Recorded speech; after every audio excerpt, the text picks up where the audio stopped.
Hey, what's going on, everybody? Welcome back to 52 Topics with Frank Fiorellino. This is our Monday live stream. It is March 9th, 2026. We hope everybody is doing well. If you guys notice, we've been a little busy on the channel. We put out a video the other day, about 3 days ago, in reference to talking about New York City neighborhoods, been a reference to Anthony Spiro and some of the stories that one of Frank's sources' friends told him in reference to couple of incidents that went down yesterday. We put out episode 4 of season 3. Hope you guys check that out. And today on members only, we put out a little upload, me and Frank talking about the year 2000. Bunch of different cases in New York City, some mob stuff, neighborhood stuff. You know, what's going on, Frank? The good stuff. No, everything's good, man. Everything's good. Thank you, everybody, for coming. Yeah. So that one was a pretty good one that we had going. The one with the Spiro one on the Bickelman kid. It's tragic and all. You know, the kid had a problem with substance, and he had a problem with his hands too. So he robbed from the wrong person, and it cost him his life. Yeah, for sure. Let's just say hi to some people. As you see in the thumbnail, we do have a guest tonight. Somebody who is finally starting to work his way into the series. We'll talk more about that.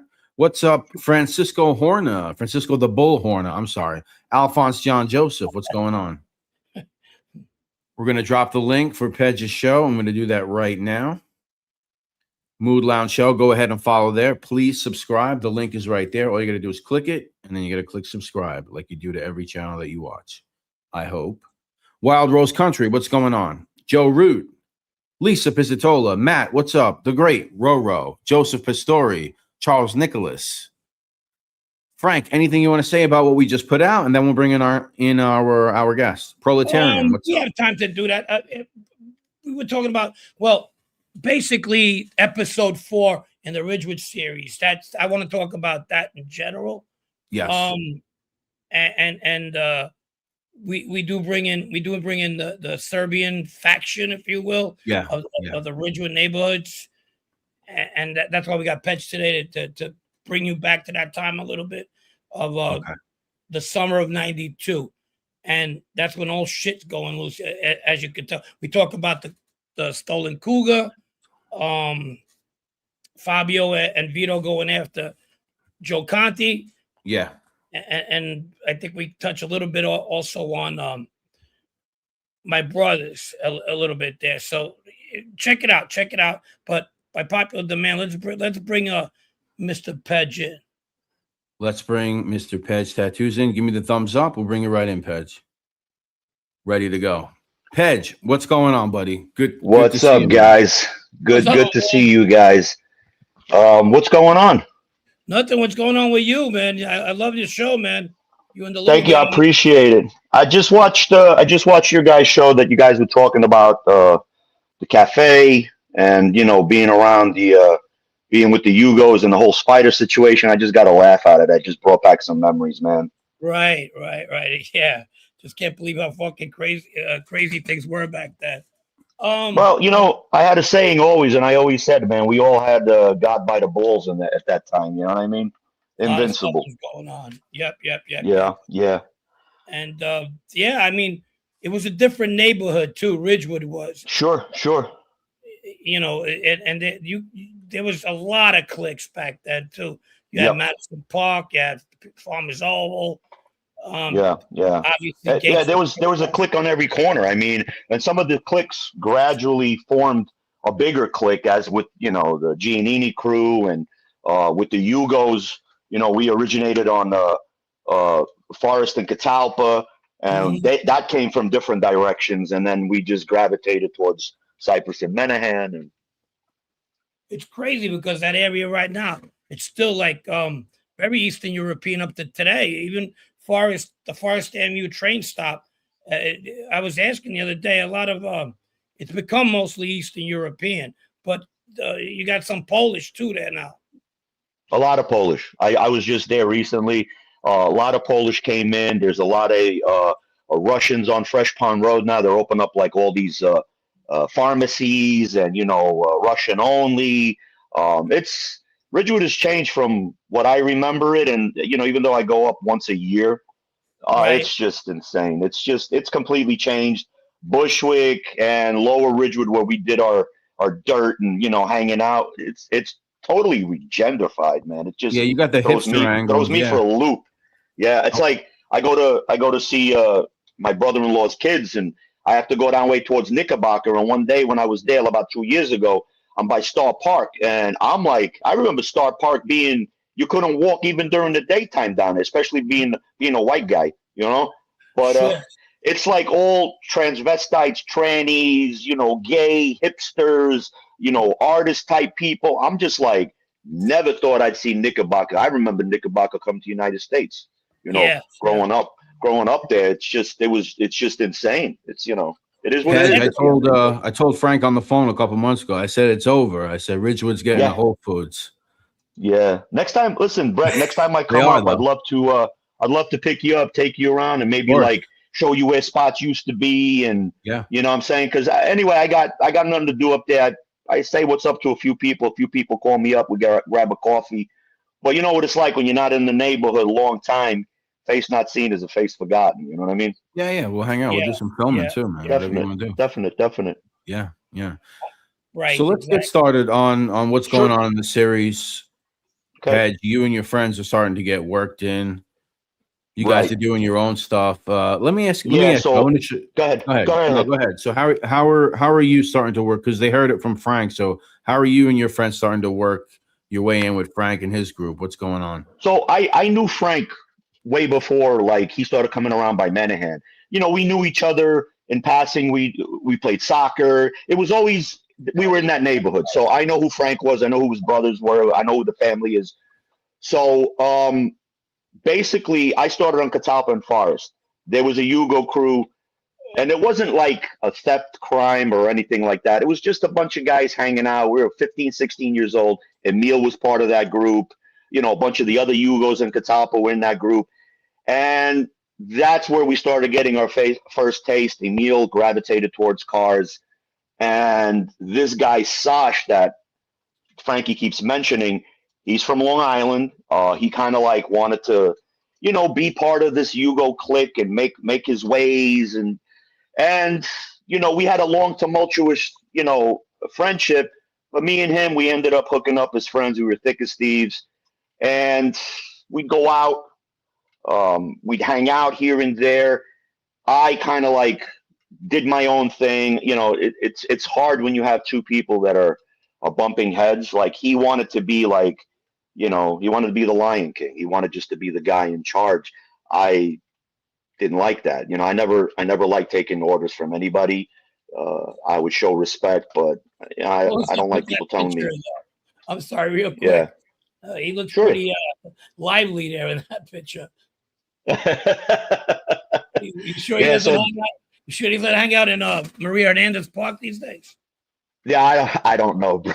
I really don't. I've lost contact with him. Basically, it was more of a choice than losing contact. Like I said, we had a tumultuous friendship and business dealings, and I always got the short end of the stick in my eyes, and I didn't like that. So I kept trying to pull away from him years and years and years in. But, that's a different story for a different time. But I'll tell you, in those early 90s, Sash came around and kind of saw that Emil was the guy for the cars. He befriended me because he knew I was tight in that Yugoslavian, Serbian, Romanian community. He knew I grew up there, whereas Sash grew up in Long Island. He grew up a little more privileged. I didn't. I'm off the boat, and I grew up with everybody, and I knew Italians, I knew Germans, I knew Irish people. Whoever was in that neighborhood, I got around and I knew people. So Sash needed me. Sash needed Emil. He needed a bunch of other people because, as you said, Frankie, and it's 100% on the money, he was a good schmoozer.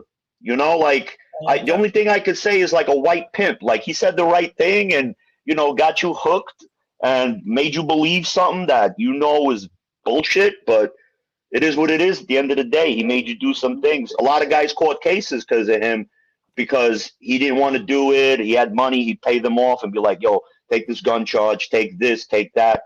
So some people did it. I refused. I never did. Emil never did either. Emil and him had a falling out towards the end. Right. But Emil was the brains. Emil was the brains with the cars. Is this him? Excuse me? Is this him Emil? here in the photo? No, Emil's not in the. No, that's my friend George. He started running with me when I had my bar. Okay. He looked up to me. He was a teen growing up in the neighborhood, and he used to hear about the things that I did. Like, I used to go into these Serbian social clubs, and I would break tables, start shooting at people. So he heard about that, saw me in a Serbian club, kind of wanted to emulate. I brought him under my wing, and I kind of molded him. He's a good kid. He's a good guy. He's a family man. He's got a daughter. God bless him. He's not in that life whatsoever. Most people that came with me in my group, kind of you could tell straight after a year of me sending them to do dirt, whether they're cut for this life or not. You know what I mean? You have to be cut for this life. Frankie knows that. And especially at that time, we were young. We thought we were invincible. There wasn't nothing. We would just, what's the next score? What's the next high? What's the next, what can we do? And, and it graduates. And then, you get into your 30s and 40s and you're doing either bigger things or you're doing time, But, go ahead. No, go ahead. No, I'm agreeing with you. Yeah. So getting back to Sash, So Sash started to do this thing where we would be robbing cars, get stereos, and he would make a deal. 5 of us go out, one guy's the lookout, the other one's driving the car. 4 guys jump out, start robbing radios, and everybody gets a share, a cut of the profits. Well, everybody fell for that, including me. And once I started seeing I wasn't getting it, I was just I'm going to go on my own. And somewhere along the line, he kind of screwed me on this gun deal. I had a guy down south, and stupid me, I gave him my connect, and he just undercut me. Straight went in, undercut me, took over my connect. That was it for my connect. I wasn't making money. I didn't get anything like some tax money to say hey, I know it's your connect. Here's a little, here's a few G's, smooth things up. No. So I went on my own and started doing my own stuff. I surfaced again around 91, 92. Now, me and Frankie already know each other, as I said. So Frankie would be in the Yugoslavian social clubs. I would see him. And one in particular that Frankie frequented was Madison and Seneca. There was a gypsy guy named Zoran. He had that spot. And that's where Frankie met Tomashan. I didn't meet him. We'll talk about that. We're going ahead. Yeah, I mean, I know you knew of him, and when you came around, it was always so I wasn't there for the actual intro, but whenever he was there, if I saw Frankie would pull up with Sash. Hey, where's Toma? I'm I don't know. Pedge, if he comes around, beat me, This is the guy. This is the guy I end up killing. We're talking about. We're a little bit off from the series. I never talked to him. I never had a word with him. Unfortunately, my gun talked to him one time. I'm gonna be honest with you. But but I've seen him around. We'll get to that. Yeah. I just wanted to mention it because that was my spot for a bit, and then I met a lot of interesting characters there. A lot of guys came off the boat. That was late 80s, early 90s. So a lot of people were trying to get their feet wet and who to meet. And I met a lot of guys that oh, I heard you do this. I heard, you're connected to this guy back in Serbia and so on and so forth. And like I said, I gravitated, and I heard through the neighborhood that Sash, he was hanging out at this video store. And I'm not going to mention who owned it because out of respect, I'm not going to jam anybody up. But Frankie knows who I'm talking about. Yeah. So it was a little video shop, and people would sit there. They'd have a cup of coffee. They'd rent the video. It was an honest business, And there was an incident. How I got pulled into hanging out there was me and Sash had a falling out over that girl that he was dating from your Uncle Cheech's place, Anbury or whatever. Yeah. So she was, make a long story short, I don't want to drag it on, but I was at a club She was getting drunk. Her friend, you know, typical bitch, wanted to get laid or whatever, trying to set her up with another dude. I saw this and I said, look, I'll take her home. I took her home. She tried to make a move on me. I rejected her. And what ends up happening, I get blamed that I tried to, you know, jump her bones and whatever and get in her panties, which, you know, if anybody knows me, I got the kindest heart. I'll go, you know, I've gotten a bullet in my leg for a friend. I've gotten stabbed. I got bats in the head. I always do stupid shit for my friends. So it is what it is. I got jumped. It was Emil, Squirrel, Spider, fucking Sash, 2-3 other guys that he got from the neighborhood. They flicked the cigarette in my face and just started going at me. I took every shot like a champ. No bruises, no nothing. The only thing, my earring got caught, my stud got caught in the back of my neck. And then Sash went back and told the guy that owns the video store that I took a shot at him. And I had to go to have a sit down because of that whole thing. That's how I got back in. That's how I got introduced to that club. And me and Sash, we stopped talking for a good year. He started dating that girl, Sherry. And Sherry basically saw me in the club. Forgot the name of the club, but it's in Bayside. It's the one that you got to go down the stairs. I don't know if you remember, Frankie, the name of that club, but was it Avanti's? What is it? Avanti's. Yeah. Bravo, Avanti's. So I was in Avanti's. She came up to me telling me, you know, Sash always talks about you, like schmoozing me. And here comes Sash and the crew. He walks up to me, yo, Mo, I got to talk to you, blah, blah, blah. We made peace. And Sherry had this guy that she was messing around with before Sash, Craig. He ended up becoming a cop. And Craig came in there. Sure. Yeah. And Craig, yeah. And Craig comes in there and he's like, Sherry, you know, I want to talk to you. And then I told Sash, again, stupid me, like once we made peace, I was like, I got this. And I went up. He had a good head on me. Like he was like 6 something, you know. I'm 5'11" and a half. And you want to hear a good Sherry story? What's up? You want to hear a good Sherry story? Yeah, sure. Go ahead, throw it out. He had a girlfriend, Venus. They were good kids. They were good. They were nice girls. Yeah. I mean, they weren't bad. They were just, you know. There was 3 of them. It was Yvette, Venus, and Sherry. Yeah, they knew what was going on. There was 3 girls, and it's not by profession. So anyhow, Salvatelli's son Joe comes around. Joe Camaldi brings him around, and he goes. He happens to go over there to fucking the cafe over there at Vita Mia. So he has the kid Joel there, and they pass by Venus and Sherry, and she's nice to Joel. They talk back and forth. Yeah, go ahead, hang out. This was Sash wasn't going out with them at the time. Yeah.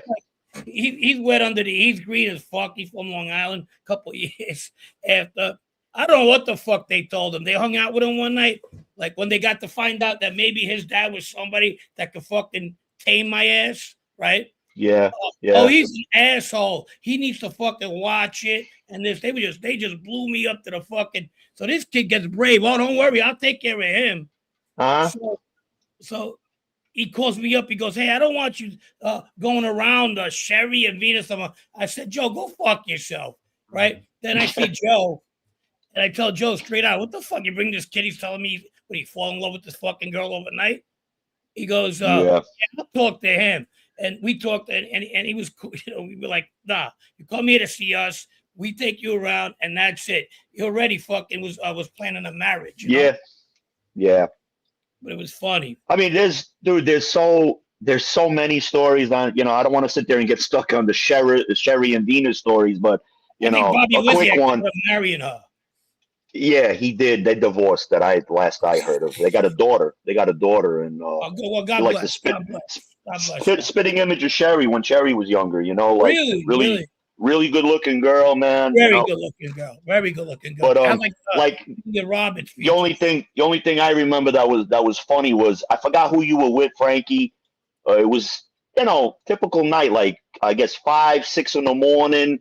You were running the club at the time, and I don't know, like Sherry and Venus, like I guess I dropped them off. We just came back from some like after hours, and you were like, hey Venus, come over here, and then you and somebody else, I forgot who it was, just went into the social club and was like, all right, thanks for dropping them off, you know, like I was like, all right, cool, you know. But that's just how. Just listen. That's just how the times. That's just how the times were back in the day. You know what I mean? Yeah, a lot of crazy. Yeah. So like I said, I stepped up to Craig in Avanti's, and I was like, nothing's gonna happen. My boy Sash, this and this. And everybody kind of like stood back because they knew, like, once Sash knew that he had me again as a friend, it was just I was the guy. Like, if you needed to shoot somebody, go get Pedge, and just say he pissed me off, and I take a shot at the guy. You know what I mean? Like, fist wise or a freaking gun or whatever. Grab a bottle, smack it across the head. I don't care. And like I said, Sash was good to me in a lot of ways, but he was always. I'm gonna call a spade a spade. He used this. He used this all. Yeah. So this thing, like, after that big sit down, and I proved that I didn't take a shot. It wasn't even Sash that I took a shot at. It was Squirrel, and then Squirrel ended up fessing up and saying, "I think it was Pedge." And meanwhile, I was showing receipts to the guy that really owned the place, and I was like, "Well, dude, I was on Bay Street in Staten Island." I go, and I got freaking toll things to prove it. I go, "Here." I went to the car and I showed him. So it kind of made everybody look stupid. Like, you're going to nitpick over this. Like, this is really about a girl, and you're going to say Pedge took a shot at you. So that's how I got kind of like back introduced, and I made my way little by little there because of, what's his name? Felito. I knew Joe Felito, too, from the neighborhood. And Joe Felito is. Tell him. Joe Felito is so his dad owned that cafe. And, yeah.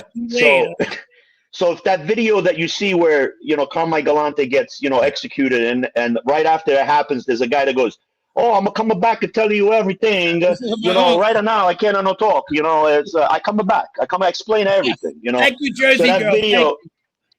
Yeah. So Frankie showed me that, and he goes, "Pedge, you're gonna get a kick out of this."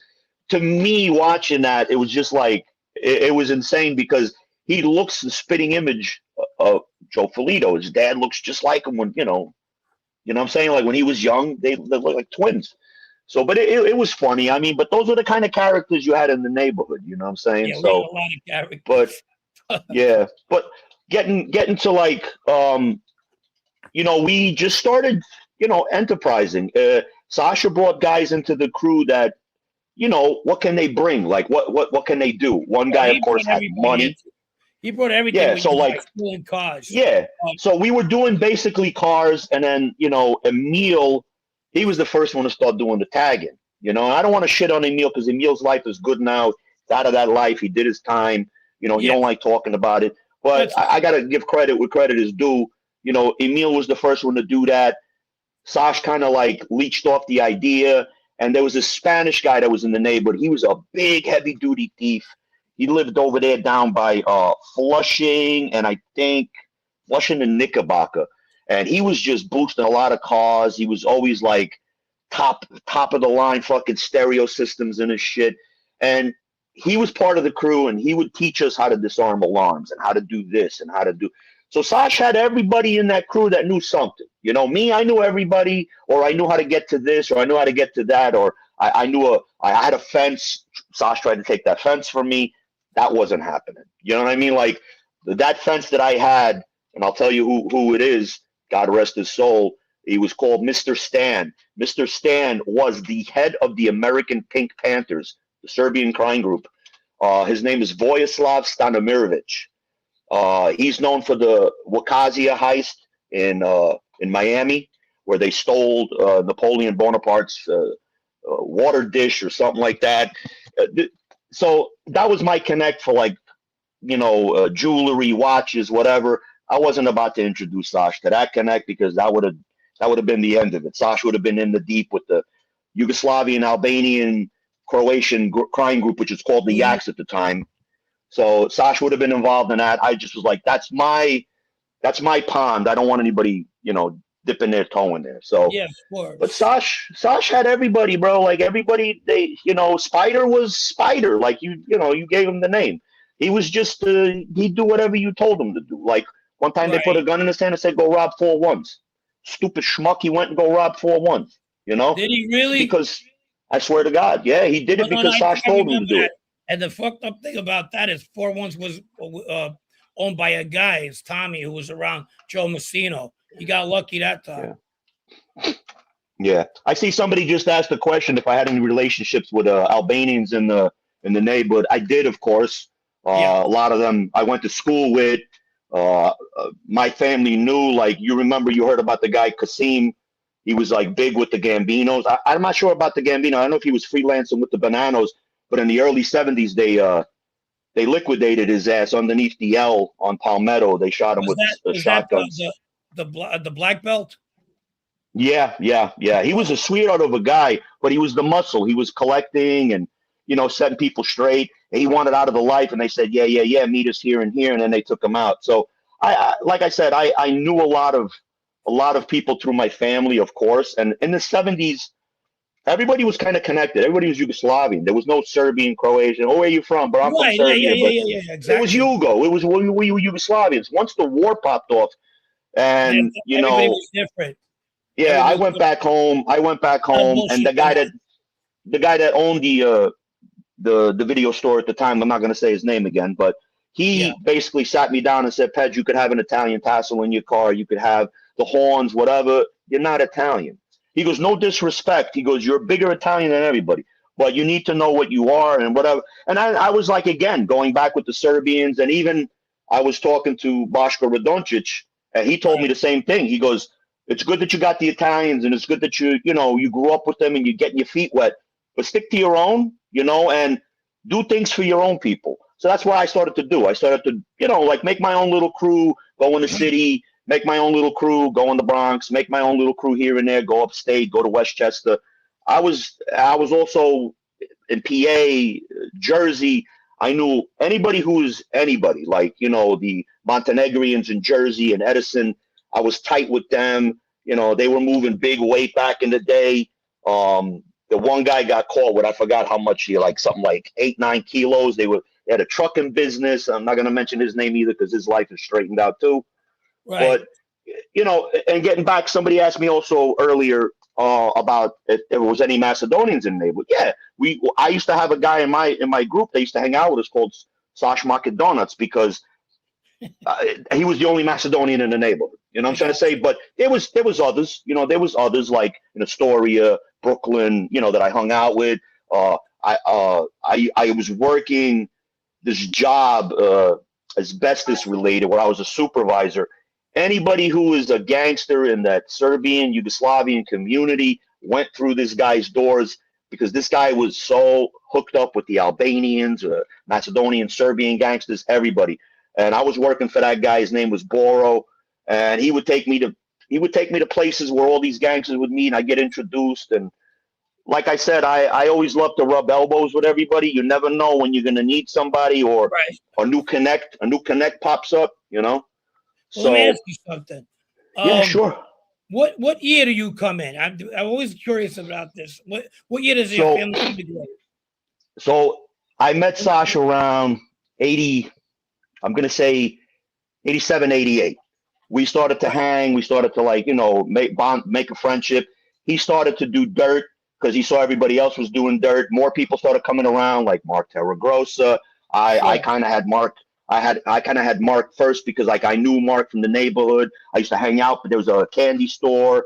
Old Italian guy used to have this candy store, and we used to hang out there. And then we gravitated to this little video arcade place, and then Pizza King.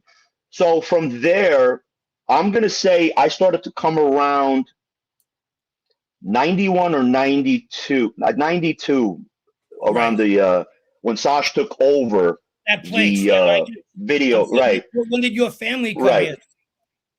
Excuse me? When did your family come to the States?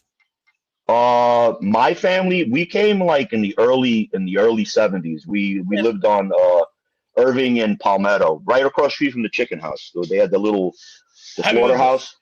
Yeah. So my mom would be like, you want to have chicken soup or you want fish? And right up the block was a fishery, where they had the fish swimming, and they would hit it in the head with a club and put it in a newspaper. You take it home, Yeah. So, that's how I remember the neighborhood, No, I got you. Yeah. So I came around 92. I brought to the table, I was like, how can I explain it? I was like the tarot reader. They would what does Pedge feel? So they were like, we're going to go robbing tonight. how do you feel about the situation? Because I had this thing with my gut. Like, I'd be like, no, don't go. And one of them would get busted. You know, like there'd be somebody peeking out the window while they're breaking into the car, and the cops would come, and that one guy would have to bite the bullet and get arrested or whatever, you know, for attempted burglary or whatever. So they would be like, well, what does Pedge feel? And I'd be like, yeah, we can go tonight. Like, and then I remember one time, two of them got pinched. They were robbing Benzes at the time. We had orders. I don't know if I remember telling you. So we used to like write down every Benz we'd scope out, VIN number and everything, and then we'd have somebody in motor vehicles, you know, give us fake licenses, give us fucking fake registrations, whatever, so that if we do take the car and we come back and we get pulled over, well, my ex-wife, she's really retarded, calling, or my son, he called and said that I was, you know, stolen the car because I wouldn't give him the car, whatever the excuses were, you know. Right. But the night I didn't want to go, and I kept saying no, and they were like, come on, and Sash sent Spider to try to like coerce me into going, and then, you know, Squirrel, come on, he'll give you $1,000. Meanwhile, I know Sash would never pull out $1,000 to give anybody shit, you know. So I was like, no, I don't want to go. And long story short, two of them got pinched that night, you know, driving stolen Benzes, you know, and they got off with that typical wrong place, wrong time. You know, I forgot. I don't know if it wasn't Spider. It was somebody else who got pinched, and I think I'm not sure if Sash was in the car, and he got off on that, saying I was at the wrong place, the wrong time. I was at a party. This guy was drunk. He told me to take him home. Well, where's his address? You know, the whole schmeal, just wrong place, wrong time. And then Sash ended up getting pinched for tagging his Volvo. And he was driving that Volvo for a good year and a half. He flipped that over, leaving my house, that Volvo, the original Volvo. He left my house at like 3:30 in the morning. I begged him to sleep over. I said, sleep at my house, bro. I said, you got to go all the way to Westbury. And he was like, no, I'm going to go home. Calls me. I'm like sitting there in my pajamas sleeping. Calls me. He's like, yo, Mo, you got to come get me. I'm like, what happened? Because I flipped my Volvo. So I get in my car. I head up there. One exit from his house. Yo, that car it flipped like 30 times. He was pretty banged up, but those Volvos were good. Like, you know what I'm saying? I do remember that. Yeah, I do. Yeah, and then he ended up, him and Emil, they ended up, you know, I think the Spanish guy was the one that found him the Volvo. And they did a great fucking tag job. But at the end of the day, they had the eye on him. They had the eye on our crew, you know, right. That at that time, we had a lot of cars, and you remember this, Frankie. We had that whole block of Menahan going all the way down to Cyprus, or even down like the next block over, you know, going towards Knickerbocker. We had 30, 40 cars parked on the street, and we would just move them, you know, like we would see, are they going to give us a ticket? Did they come tow the car? You know? Yeah, so, they told it. That was an alert. So you had a whole bunch of cars in this. So just picture Cypress Avenue, block, city block, Brett. And then they had a whole bunch of stolen cars over there. And they had a move Menahan, when you had alternate. And Menahan, Frankie, if you remember, because all the row houses, the 6-family houses, those blocks were longer. They weren't the regular, but they were like double the length. So you had a good 12 to 15 6-family buildings going down there. So just imagine, you know, you could park 33 cars on one block, and we had 7 or 8 cars on this side, 7 or 8 cars on the other. Nobody questioned, well, what's this 560 doing here? What's this 500 SCL? You know, nothing. You know, what told the crew it was stolen? Would you put the visor down, or like was there something you would do to the car? Yeah, we would do stuff. We'd also like park it on purpose by the Johnny Pump and put a fake ticket there, and they would write you for the Johnny Pump and for the fake ticket that you put up there, and we'd wait to see, like, is anti-crime going to show up? You know what I'm trying to say? Like, so we would wait, and of course we'd have different, like, Spider would be during the daytime in the Cafe Vita Mia hanging out. You know what I'm saying? So he'd keep an eye looking down the block, walk up and down the block. Spider would move the cars from time to time just to not make it look obvious, because you don't want people on the block calling, you know. But once again, they got carried away. Like, it was just, you know, let's just park all these cars and then we'll move them as you know, as we see fit, as we need.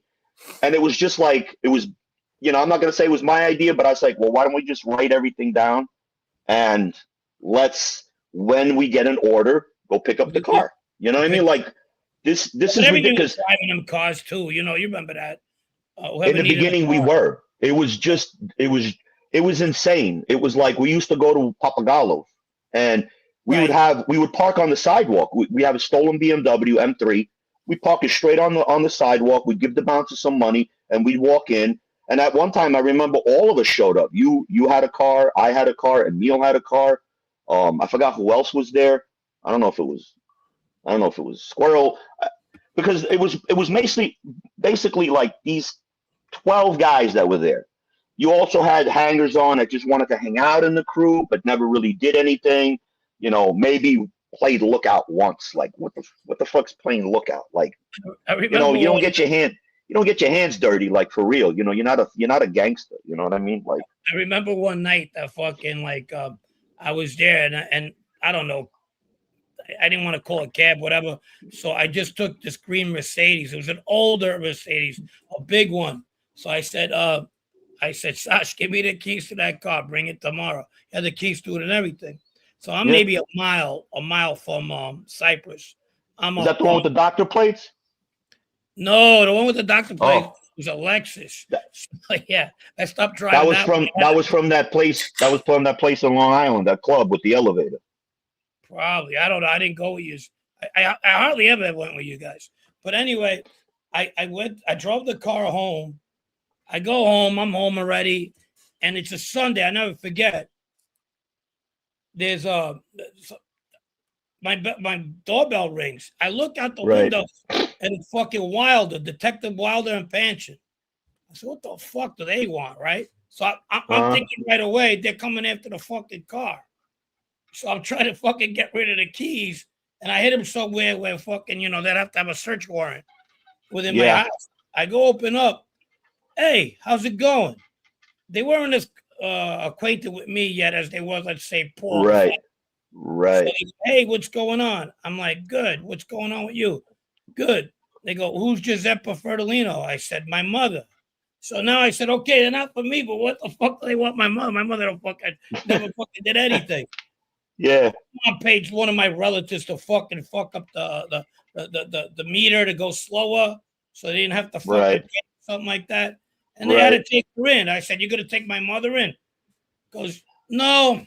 They go, "Just drive her to the fucking station and we'll book her there." And I told my mom, "What the fuck did you do?" And then why would you listen to people like that? She ended up paying half the. But then I had no way to bring her there, so I had to bring her in the stolen car. So I drive my mom to the stolen car to the fucking priest. Your mom didn't say anything? No. Frankie, where's this car from? My friends, what the fuck? And we used to always do that excuse. Stupid fucking shit, you know what I mean? Hey, Pedge, let me ask you go right ahead, Brett. Because we're getting the series, the Ridgewood series that we're doing. It's been getting progressively more serious. These guys have bodies now. I mean, they're very young and they're catching bodies, 21, 22. You're the only one that was around that neighborhood that we've ever had on the show to comment on it. Hopefully someday we will have more. But I have to ask you, as somebody who started hanging around that neighborhood, you knew Frank. I don't know the extent of how well you existed. You knew who they were around. Did you think that they were about that life? Did you envision that in your mind? Like, those kids are definitely whacking people. Listen, I knew from the beginning when it was the Ridgewood boys that this was going to explode into something bigger. And just being in that neighborhood and going, like 3 months I'd hang out here, or like Monday, Tuesday, Wednesday I'd hang out here, and then Thursday, Friday, Saturday here. I was always around the neighborhood, and you would hear like there was a fight on Fresh Pond. There was this, there was that. This guy got stabbed. This guy got battered. It just, the neighborhood was so tight knit, word of mouth, and that word of mouth, that was like gold. It was, so I knew being around a certain amount of the guys who was straight up psychotic, who was, like who's going to have bodies, or possibly they already have bodies. Right. I knew for a fact. Like, there's a look. You could more or less felt the vibe who was capable of put one in you. And the game changes with me too when I end up shooting somebody in front of these guys. and then they're like walking on eggshells with me. And I don't mean they're afraid. They're just the trust level is like, what am I going to be next? We're really do our thing. I mean, we do get busy, but this is another elevation. Well, I'm gonna throw something in there because I'll give you what we were thinking. What we were thinking when you shot freaking what's his face over the car or whatever. I don't want to bring it up because we're going to make it part of the show next week. Oh, okay, all right. Yeah, that's why I'm yeah. But yeah, so I mean, like, then you can tell your story then about that. Yeah, but I mean, like, we like some people feared you, Frankie. I'll be honest, because they just didn't know where you stood. Like, you know what I'm saying? And I'll give you the perfect example. When I don't know how you decided with Sash that you were going to take over the club. I don't remember any of this. He wanted me to run that club. I said no. He said, please, Mo, you got to do this for me. Blah, blah, watch my girl, open up the store. I was like, dude, I got no time for this. I got to do my own thing. I said, get whoever you want to run the place and so on and so forth. So he had Spider supposedly working there. Spider started to like no show or sleep in the place. There was like a little couch at the end, like a futon or whatever. And I just remember seeing you by the cafe. You were like, so Pedge, you running the place? I'm like, fuck no. Well, there was the people's machines in there. There was people's machines in there. Right. So I was like, no. I said, he just told me to keep an eye on the place. I go, the rent's paid for the next 3 months, whatever, blah, blah, blah. And you were like, okay. Like within 2 fucking days. I remember 9 in the morning, really early. I'm sleeping because I had that union job. So I'm working till like 1:30 in the morning, you know. And I remember my mom saying, you know, the little nickname she has for me. And she's just like, Frankie's here. You already just walked right into the bedroom. You were like, don't worry, senora, it's going to be okay. Mom, I promise you. She invited me, people. I know she invited you in, but I'm saying you came straight in my room. You were just like, where's Pedge? And I heard the scuffle, and I just was like, hey, what's up, Frankie, you know? And you're just like, come on, get dressed. We got to do something. I was like, what we got to do? And then you tell me to get garbage bags. So here's what cracks me up. You're telling me to get dressed. You go pick out a bikini out of my closet. You say, put this on. And I go to grab my gun, and you're like, you're not going to need that. Go get some garbage bags. And I'm thinking, this guy's going to fucking kill me. Like, what did I do? I'm on good terms with you. And I'm like, this is going to be the right. And you had I don't know if I could say his name. The guy who doesn't want to be in the picture that we had with Joe Grimaldi. So that kid was with you. And he was kind of like mean mugging me the whole time. And you're like, yeah, sit in the front. And I'm sitting in the front, and this guy's behind me, mean mugging me. And I'm like, yo, they're going to shoot me in the fucking back, you know? And I'm shitting pickles all the way down there. Your mother was there. If I was going to kill you, I was going to take you out of the house while your mother was there. But you took me out of the house. I'm telling you, we went to the video store. So we get in front of the video store, and I'm just like, Frankie, before we walked in, I was like, what the fuck's going on? I want to know if it's coming, you know? And you just like, yo, what are you getting all edgy about? Let's go. I open up the gate.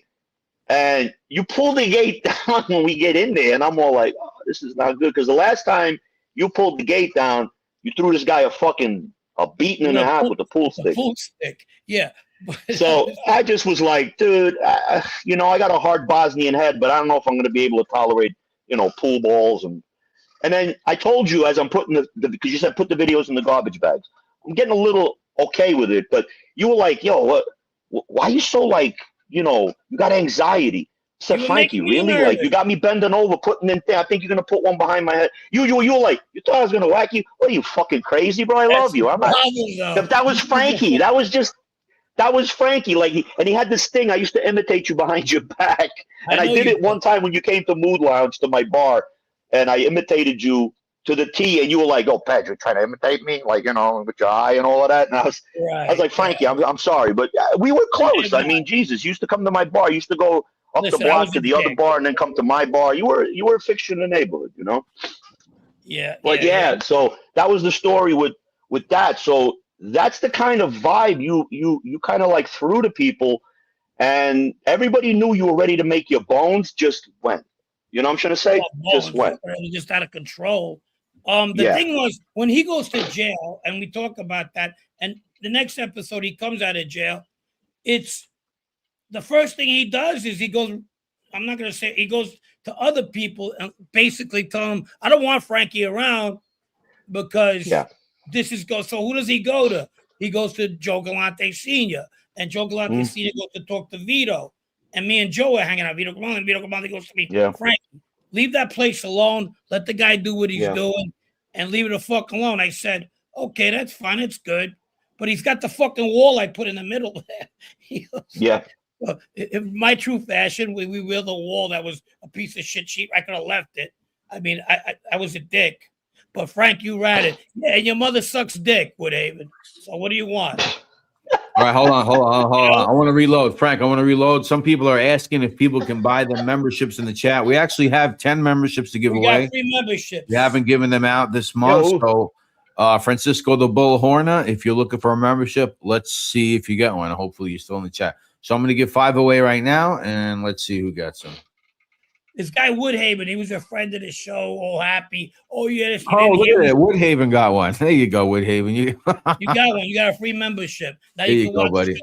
All right. I got is another he joking around, or is he like being mean-spirited? No, you get that. Okay. Who cares? I don't. Well, I got my fiance watching actually the screen, and when she sees people like are asking a question or whatever, she kind of like taps me on the leg and tells me like to read it or whatever. That's why I'm trying to answer whatever comes up. Somebody ask a question. If anybody got questions for send your mom my way. That's right, Charles. Francisco Horner, I'm sorry to say you did not get a fucking free membership. Francisco Horner didn't get one. I'm sorry. We'll see if we can work something out. Hit me up on Facebook, Francisco. Right. So as far as what's going on, I guess we're in like 1992 in the series, Pedge. Okay. Is there a specific incident, let's say 90 to 92, so maybe we don't get too far ahead, that happens in the neighborhood that makes you question shit, or maybe an infamous thing that went down, you were like, holy shit, like maybe you heard something. Without going to the, far ahead on the show. It was in the news, so I'm just like, I mean, he got killed, whatever it may be. To be honest, it's like nothing really comes to mind because everything was happening so rapidly. It's like there's no way to put a timestamp in your head. Oh, this was March of 91 or what. What I remember, but everything was just like dominoes. When you stack them and you push them, it just goes. And how about Ralph Schuler? Did you know Ralph Schuler? I knew Ralph Schuler really good. I went to school with Ralphie Schuler. We had 2 corners in junior high school. There was the Rockhead corner, and then there was the Guido corner. We used to, I was good with everybody. There was one girl, Rosa Aluzzo. She was, most popular girl in the school, and she used to say hi to me, and then Ralphie one time, he goes, hey, you sell weed? I was like, yeah. He goes, yo, give me a nickel bag and I'll hook you up later. And then that's how me and him started, talking. And I started to like, after that, the next year after, he would ask me all the time, hey, every Friday, give me whatever, a dime bag instead of a nickel bag. I was like, all right, whatever. Or a 20 piece, a quarter. I'd give it to him, and he started like not paying, and I was just like, Ralph, I got a job at a pizzeria. Come by and hook you up with some free food. And he was working at this pizzeria right across the street where the Corrados is now. Across the street, underneath the L. Yes. So there was a pizzeria and tucked in over there, right next to Pino's Barbershop. So right there. What was it? Pat's Pizza. Yes, and he used to work there. And I started getting into DJing right around then. So he'd be like, hey, give me some mixtapes and, this and that. And he says, did you move up from weed yet? And I was just like, no, I'd like to get into some coke. And he was my first supplier for coke. And then I got, I got shot right after that. I was dealing in Farmers Oval, and they tried to rob me, and they shot me with a 25. And by the time I could, fire off a couple, it was too fucking late. I'm done. So I had to go through that whole spiel of going to the ER and who did it. What did we do back in the day? Because it was a completely white neighborhood. Or some black guys robbed me. Yeah. And I don't want to say this because now it's like black people are going to be like, you see, you're always blaming the black people, but that's the way it was back in those days. There was an invisible segregation back in the day for sure. Yeah. So, and I went to Ralphie because Ralphie heard quick. Ralphie was just like, you know who it was?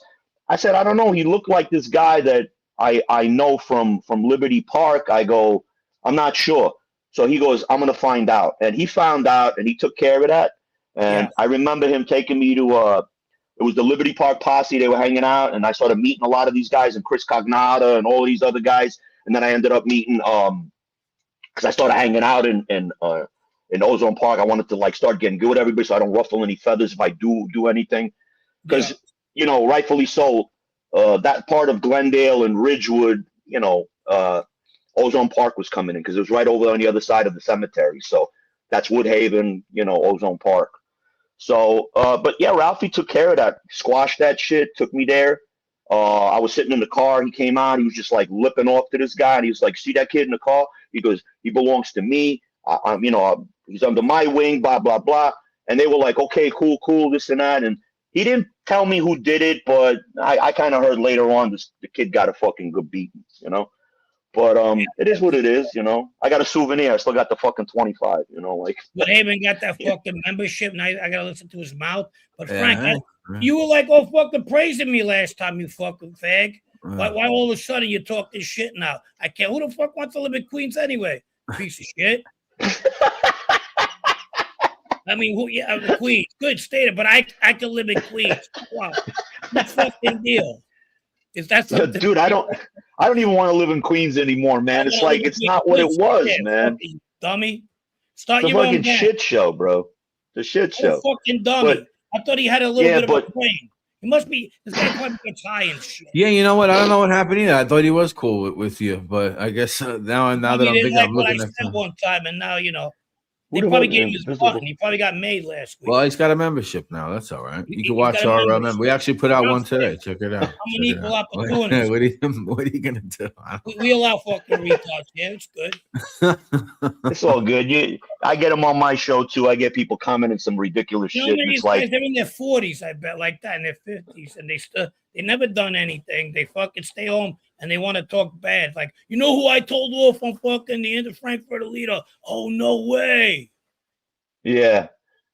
Hey, Frank, I like that show you did where you had that guy come and you exposed him to the fake he was or he is. Oh, the guy who was all, I work in the pizzeria. I was the number 2 guy and all that. I got the paperwork. What does it say in the paper? I watched that show, man. I was cracking the fuck up, man. Hey, what's going on? My life, like if he had a pizzeria on Myrtle. Did you see that? Did you see that? Yeah, I was just. You never seen this guy? Go ahead. Which guy? Hey, what's going on? It's him. I never seen that guy in my life, man. Hey, what's going on? I've never seen that guy in my. And look, I knew a lot of people, and of course, like. You know, like when Sash would be like, let's meet up somewhere, he'd pick all the time different spots to meet up. So it was always like, meet this pizzeria, meet at this cafe, meet in freaking Bayside. You know, he's always got these harebrained schemes he wants to do. One minute he wants to be a weed entrepreneur. The next minute he wants to be a tobacco salesman. You know, like it was always, let's call Pedge. Let's get, you know, so I would always like meet people along the way. But that guy, I ain't never seen that guy before. Fish says that guy's a mook. I see Fish on his comments sometimes. That's funny shit. Imagine walking down the street and this guy comes up to you. Hey, what's going on? Oh, he doesn't have like like I don't know, but this guy doesn't have no presence or anything. It's like I just see him saying, you know who I know? He's one of them greaseballs that comes from coffee shop before he goes to work, like in the morning. Yeah. And you go, hey, how you doing, Joe? Hey, what's going on? Hello. Yeah. But that was a funny segment where for the first 20 minutes he's just like, I can't get on my sound to work, you know, like yeah. That was funny. He had YouTube running or something that was running that was making the echo. You couldn't explain it to him. There was no way it was going to penetrate his head what was going on. Did you see the selfie stick? He went out. He did a video with a selfie stick at one of those supermarket scooters, And he goes, I'm a Port St. Lucie. What a beautiful day. And he has the stick. I'm saying, what the fuck is he driving? A tank or something? Crazy. Fucking real. Let's say hi to some people.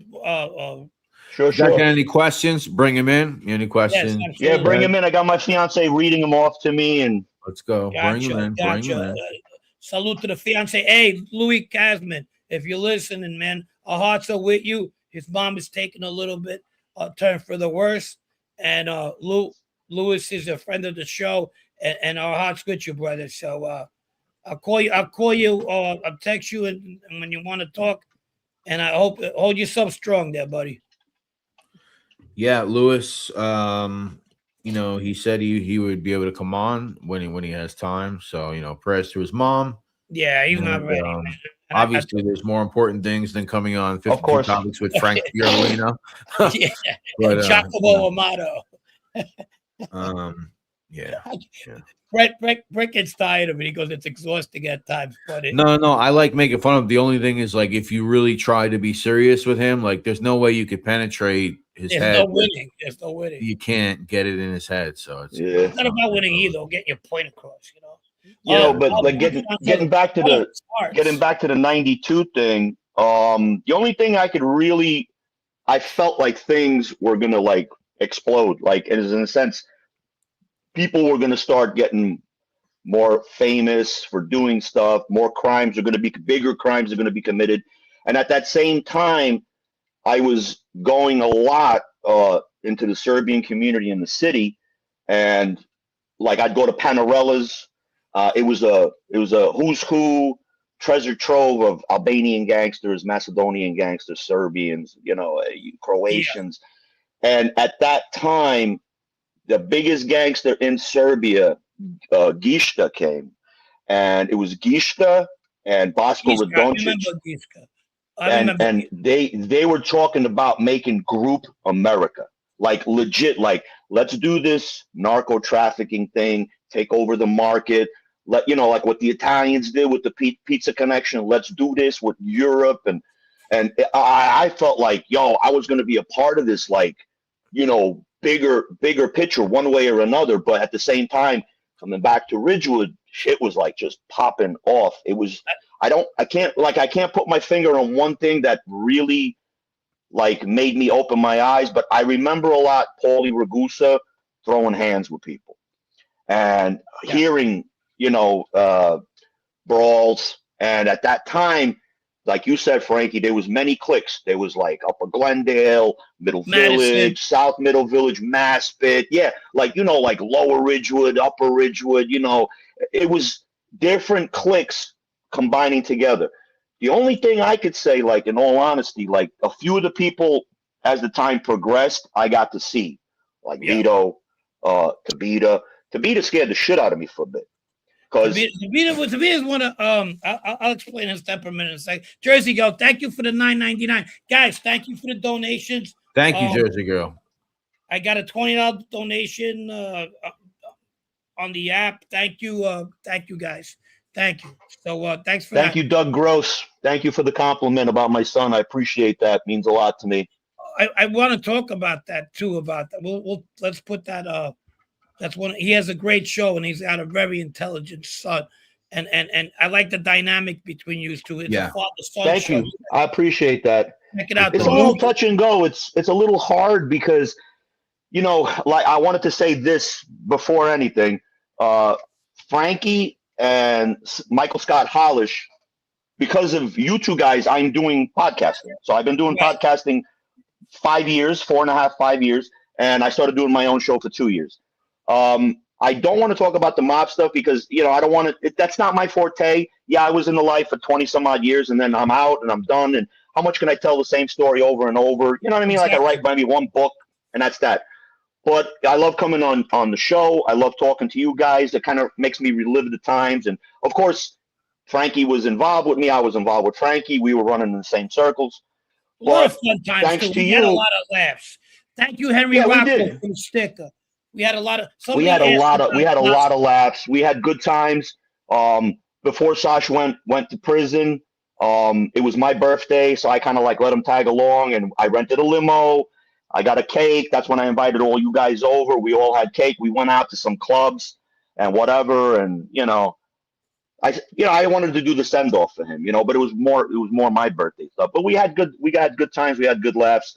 I would run into Frankie after Sash was gone, or, I'd be dipping back and forth to Serbia. Like some shit would pop off in New York and I'd have to go hide, and I'd go back home, and, and I had my connections with everybody back home. So I did dirt back home.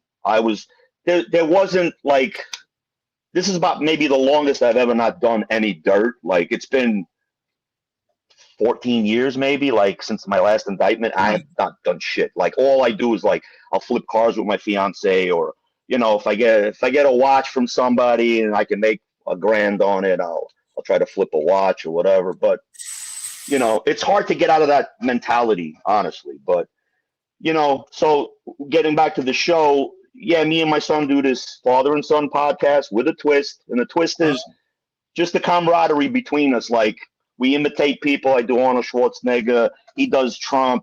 We have laughs. We talk topics. But every once in a while, I'll throw little stories from the street, because I want to thank you. A lot of your viewers clicked on to me, subscribed to me, and they always giving me, like, I think it's this guy, Pasta something. Yeah, he's always commenting, always saying, "Yo, funny clip," this and that. And I like that, because it means that I'm doing the right thing. You know what I'm saying? Right. Thank you, guys. And thanks to our audience for. Thank you, Jersey girl. Thank you, Jersey girl. You guys are great. So I see, no disrespect, cousin, the Balkans, the sheepdog are not as powerful as the Yugos. What do you get so much more recognition than us? Huh? Why do they get so? Well, look, from what I know, they're big narco traffickers, and they took over England. They're taking over. Well, there was a war in Spain with the Serbs, and the Romanians and the Serbs knocked them the fuck out the box. And right.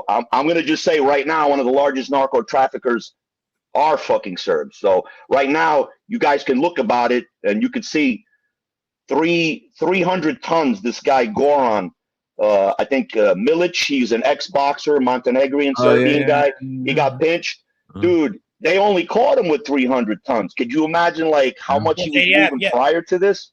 That's the one. So he got picked up in Miami, That's the one that connected. And Miami's like a hotbed for, like, Eastern European crime right now. Like, the Russians and the Serbians and, like, these Bosnians, they're just, Here's a car question. Pat, go ahead. Pat Dorlando 8878 says, "Were the Blaupunks radio the stereo of choice?" Blaupunk. Yeah. So there was three. There was three that was like top dog: Blaupunk, Alpine, and the Kenwood. So sometimes we'd have like a Blaupunk radio, and then we'd have a Kenwood amplifier, but we had the amplifiers that were really small with the little equalizer on it. So that was like a 100-watt, 150-watt little thing. And then, they graduated to other stuff. But yeah, Blaupunk was top dog, Alpine and Kenwood, from what I remember. I want to ask a question, because I remember these guys like fucking adopted some guy in the city. His guy's name was Ben, like the whitest motherfucker ever, like from Louisiana. He had long hair. He was working the club. I don't know. Sash fucking picked him up somewhere. I was starting to think he was a cop or something. He came out, and they went deep that's doing things. And then I remember vaguely him coming around, but I kind of got spooked off and was just bye-bye. Where the fuck did this guy? Like Tony Brasco too. Yeah, I'm gonna be honest. Like, I just like Sash would just like. When he did his last bid and he came out, I don't want to get ahead, because you guys are going to have me back on, but he had somebody he met in prison. He just brought him to my house and was like, "Oh, he's going to be hanging out with us." I said, "Fuck no, bro. You don't bring this kid to my house." I go, "How do I fucking know he's not a fucking, like, wearing a wire?" Oh no, I vouch for him. Bullshit, bro. You like steal every deal. You like freaking, take all my connects. It's like, I was like, I invite you over for a barbecue. I was like, take this kid, and this kid ended up being dressed in his wedding. Well, you know what I noticed about Sash? His survival mechanism was he'd go to somebody, to the next guy, because if he felt he couldn't get his way with one guy, he'd do his homework and go, who could control this guy? So like when he couldn't get his way with the club, he went to Joe Galante, went to Vito, who talked to me. And I figured it out. I said, wow, he's playing that fucking game. It happened later on too. One day. No, at least you listen, Frankie. At least you caught it. A lot of the guys didn't catch it till it was too fucking late. You know, because his demeanor would change too. He wouldn't be. He'd be the same, but he'd have like that nervous, like hello when he would see me with later on with the beater or with he started hanging out with the beater for a second. So did Joe Galante. You understand? Yeah. All right. So look, we got a question. I'd like to just answer it. It says, please, Pedge, again, no disrespect because East Coast is biased when speaking of OC. Tell us why the kids from the Balkans are less likely to cooperate than other nationalities.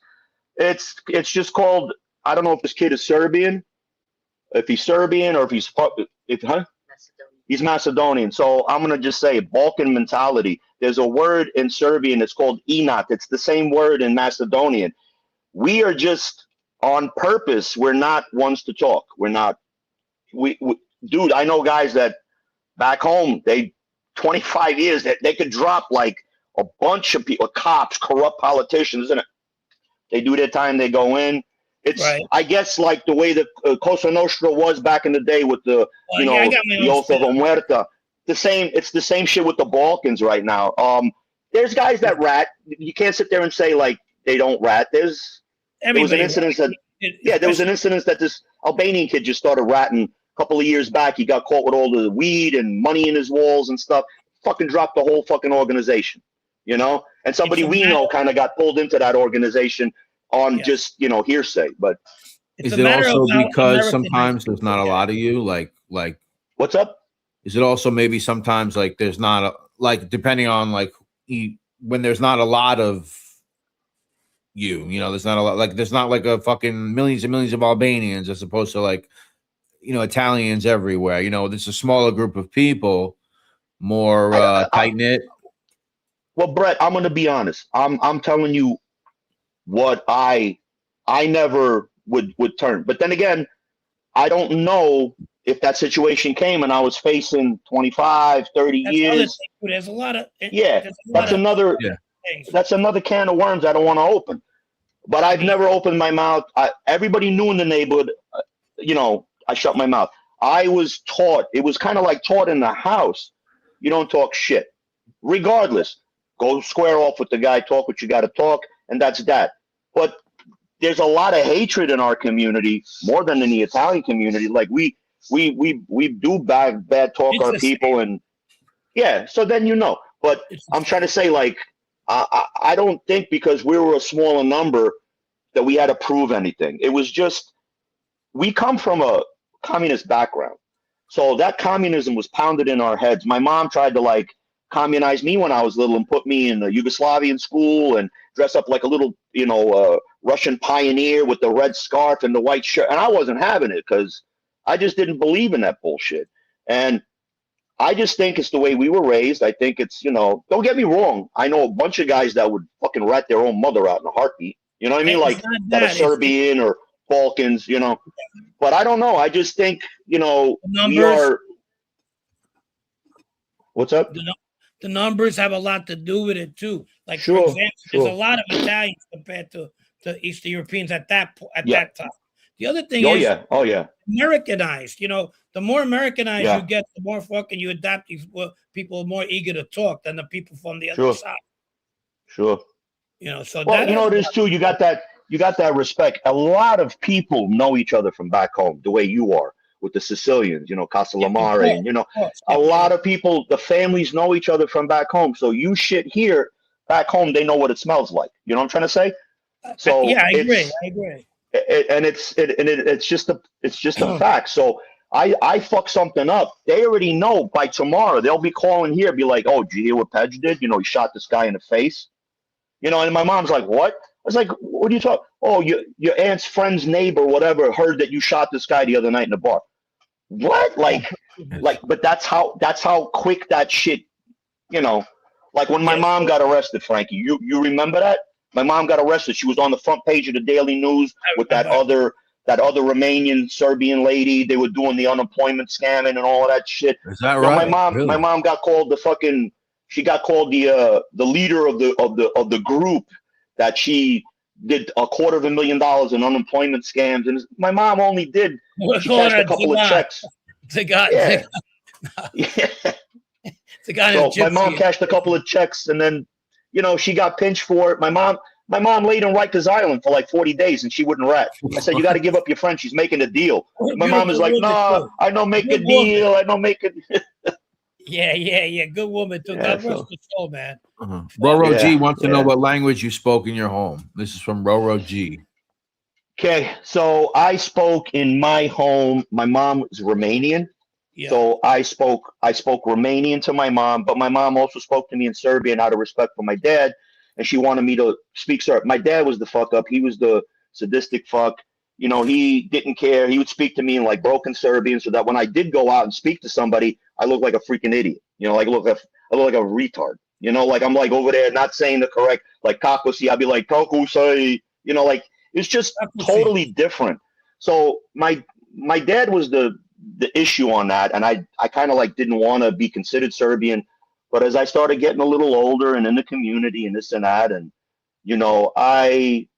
I'm proud of what I am, and I learned to speak Serbian on my own. And I had a man at 16 who my mom was dating. He was the only positive influence in my life.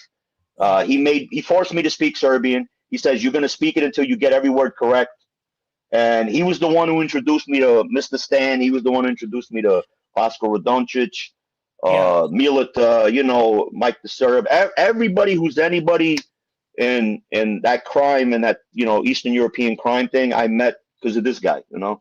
He was tagging me along at 16, taking me to all of these places I'm not supposed to be in, like Panorella, the Adriatic club in the city. It was a known Yugoslavian place. So, do you remember? Yeah, I mean, there was a bunch of fucking off the boat Serbian guys. They were definitely up to no good gangsters, but we liked them. They lived on Rudy's French, Fat Rudy, the Serbian Fat Rudy.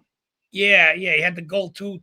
So they all were fucking. They were hanging out. Oh, I know what you're talking about. Yeah. They were hanging out on Lind, and they had this one guy who was a boxer, but he was balding over here. And they all lived in the fourth story up there on Linden, the biggest house on the block on Fresh Pond on Linden.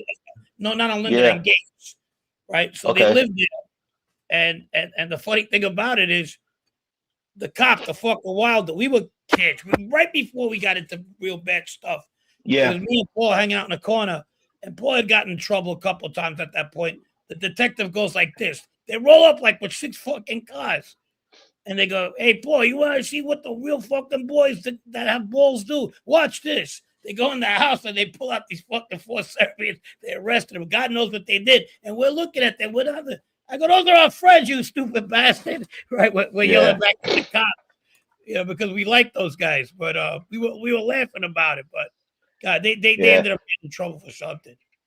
Yeah, well, I remember Paulie had a fucking pick on Sash. He had a pick on me too because of Sash, but I don't want to get into that because that kind of comes like 93, 94, But yeah, I remember that. I remember he had a pick on Sash. He didn't fucking like him, But at the end of the day, Sash managed. I'll tell you one thing that Sash did. He said, when I remember first like meeting in the first year, like we would sit there and shoot the shit for hours in front of my house and get to know each other. Like, he grew up without a dad because his dad had a heart attack and died. And, his mom was, prevalent in his life just the way my mom was prevalent in my life. And, we had a lot of similarities. But I remember Sash saying, "I'll do whatever it takes. But I'm going to be hanging out with the Giannini crew. I'm going to be hanging out with these guys one day. I'm going to be a part of that group." I remember him like it was yesterday saying that. And I was just like, really? Yeah, that's I mean, he had a passion for that. He just wanted to be known for like, for forever. He wanted to be known that he was a Bonanno associate or a Gambino associate and all of that. And I think if he would have just let nature take its course, it would eventually happen. But I guess he wanted to be a big player, in that group. So, like I said, I don't want to shit on him. It's just we had a tumultuous friendship. I was best man at his wedding. I really didn't want to be there. You know, like I tried to avoid him like the plague.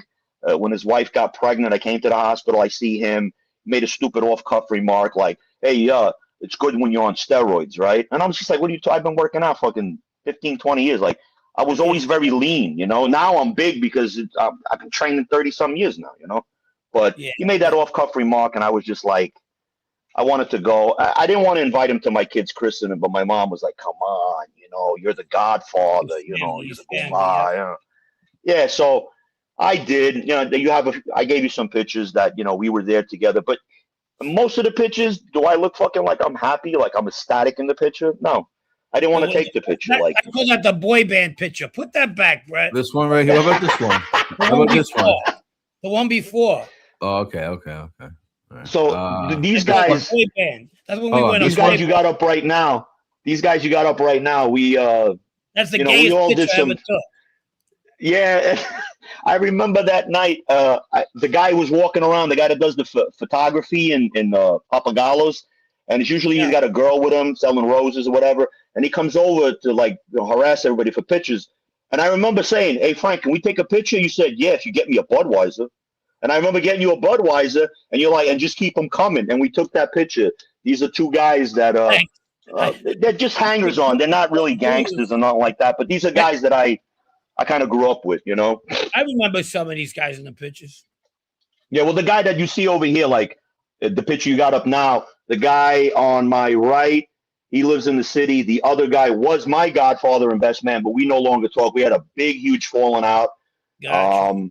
And the other guy on my left with the white shirt, he's an actual Serbian singer now. He's, you know, I met him when he first came to America in '89. I put him under my wing and introduced him to people. He just came for my 57th birthday to Florida, and he sang the whole night just for me and my family and my friends. Look at Sash there. Big shout out to Skender.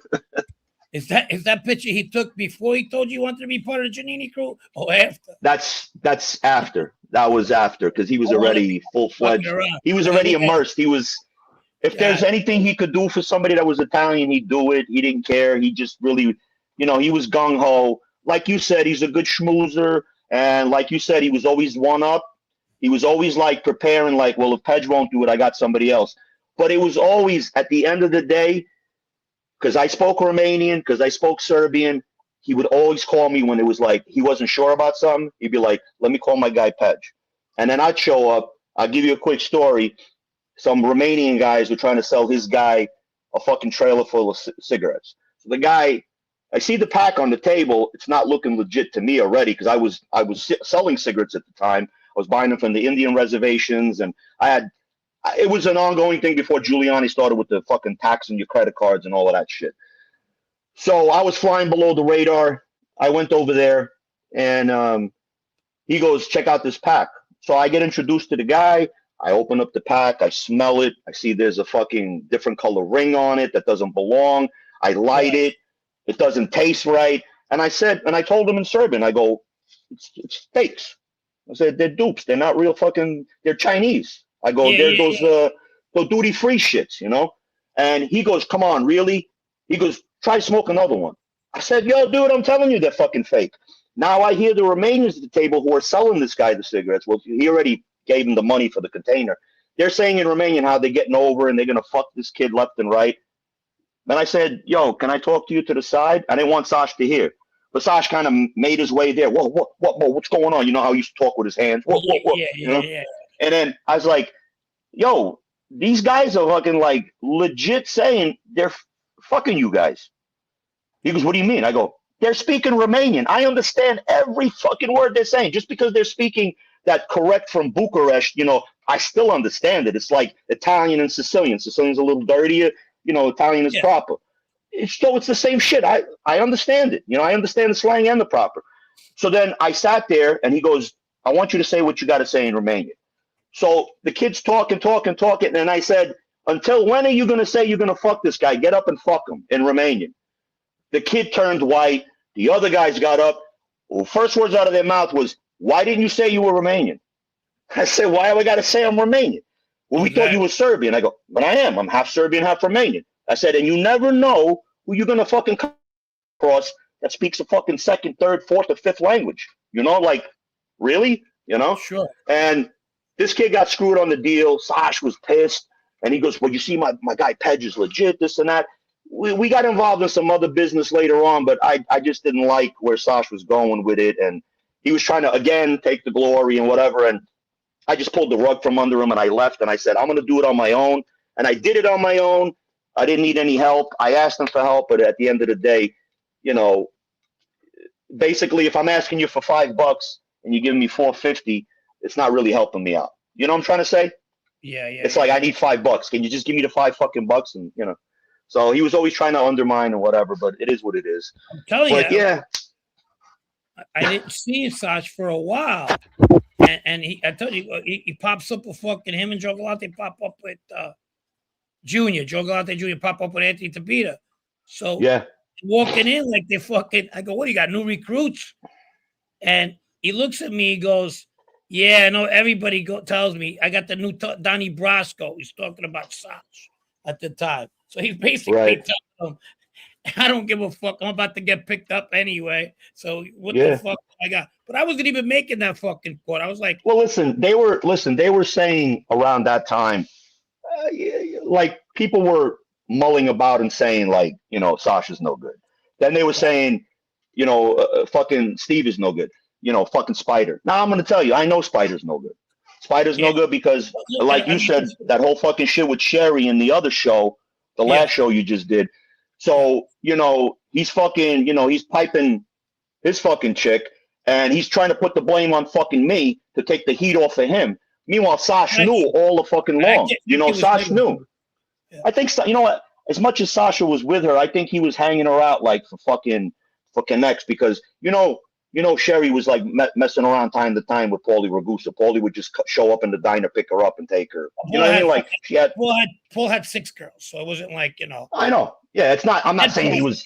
I didn't say like he was tied to her, but you know, he had that way. Just be like, yo, sit with me. Like one time I came into the diner, I sat down.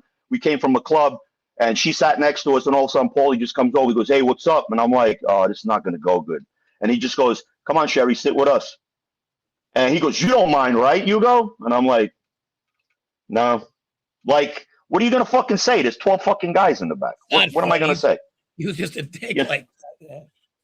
He was. I mean, but look. I mean, we ended off on good terms. Like, meaning there was no bad blood. You know, there was no bad blood.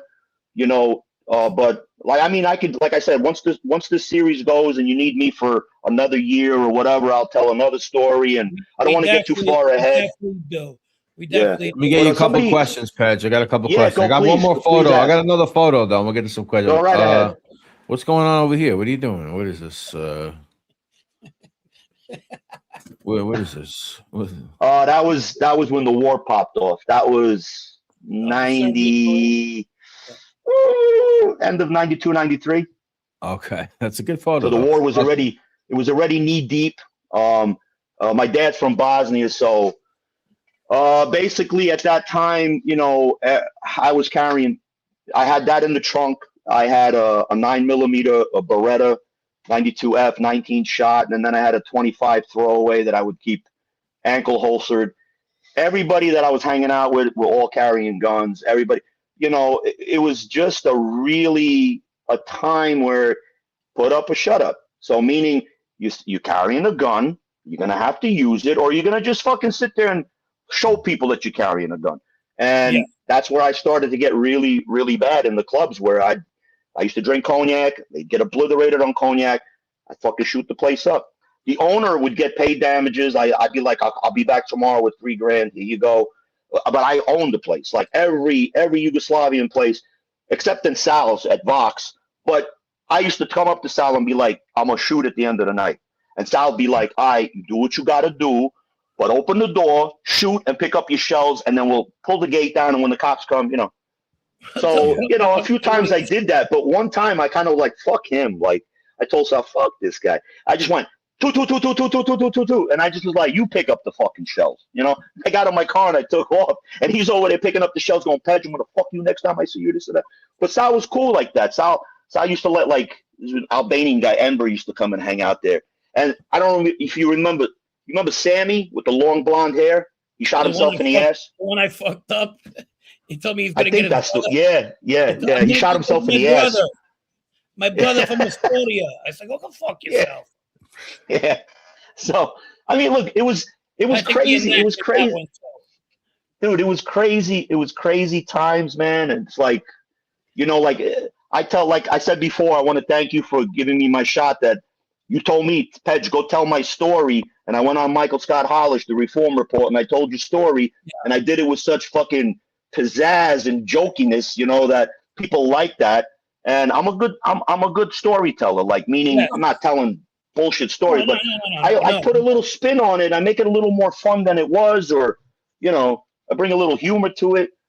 But yeah, we got some past, Frankie. We got for those couple of years, and then after those years when I had my bar and we hung out at my bar until you got picked up, and then that's a different. Well, we had the Czechoslovakian girl that one night. She was. Oh my God, Mambo number 5. 1, 2, 3, 4, 5. Like Diane from Seinfeld. Remember what was that? Diane Seinfeld. She was dancing like that Seinfeld dance. Yeah. She hardly speak. I just remember. I remember it was a slow night. It was a Tuesday, I think, or a Wednesday, and Frankie just goes, "Pedge, you don't mind, right?" I'm like, "No." It brings in these 2 girls, and they're sitting at the bar, getting drinks, and Frankie's like, "Put on my tab. You got a pack of smokes too? Put that on my tab." I'm like, "Okay." And then all of a sudden, he goes to the jukebox, and I just hear donk, donk, donk, donk, donk, donk. And I'm like, "Who the fucking put on Mambo number 5?" And then the girl just 1, 2, 3, 4, 5. You like this, like fucking run around. I'm like she fucking came. I looked at him. I go, "What the fuck?" And she played it about 4 fucking times. Every time. Yeah, like she just kept saying, she goes, "Frankie, give me another $1." And she just back to back. It was just Mambo number 5 that I ended up fucking hating Little Louis Vega, bro. Like, every time I hear that song, I start thinking about this crazy redhead. We were talking one day about a year ago, and you brought that up, and I started piss laughing, and you were laughing, and then I think you went out. I know you were out drinking or something, and you text me like 1 in the morning, 1, 2, 3, 4, 5. Yeah. It's insane. Got another bro. question from shout out to Motor City sir. Bart. Thank you for hanging out, Motor City Bart. Appreciate you listening while you're driving. Corruption Connection. He says, Pedge, did the Bosnian War have any effect on you guys with business or internal beefs? Yeah.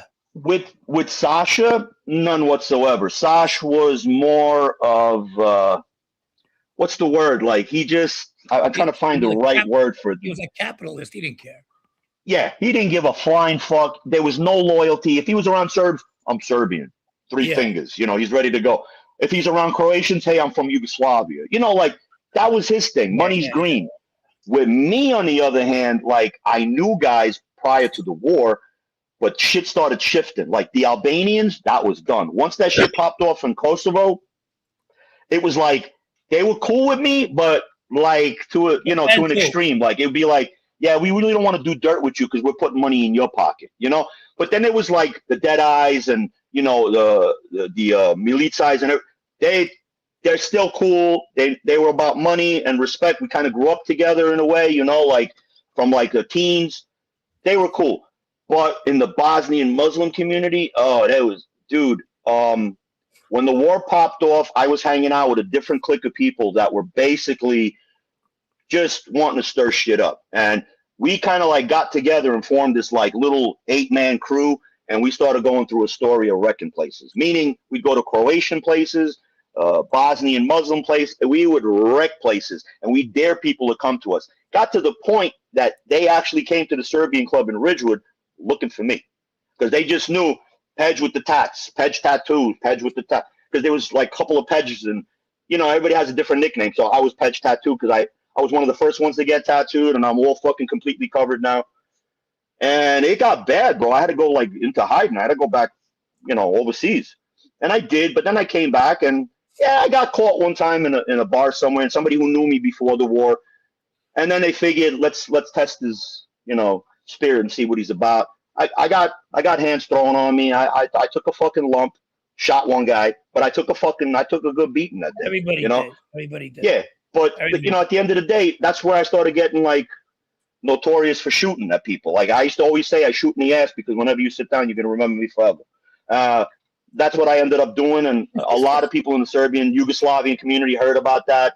And they would try to test me. And they would always get me when I'm like fucking half a fucking liter of cognac in. I really didn't give a rat's ass after that. You know what I mean? Girls used to shoot at it every day. Every night when they all used the to time. Leave, they used to shoot at it.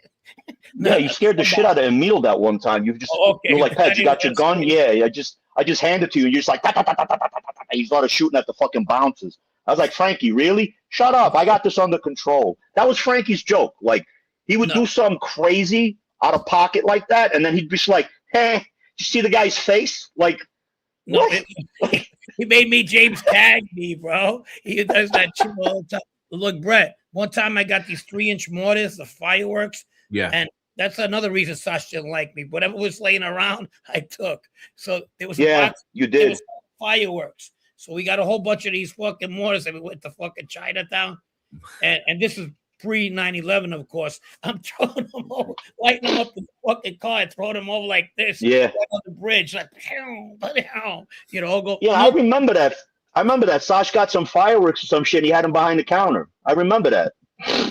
Yeah, I had my own block party on Gates Avenue before fucking 2 weeks before the 4th of July. Gaslight Studio says, was anyone in the neighborhood raising money for the factions in the Yugoslavian war, like the IRA raising money for the Irish via communities in Boston, South Bronx?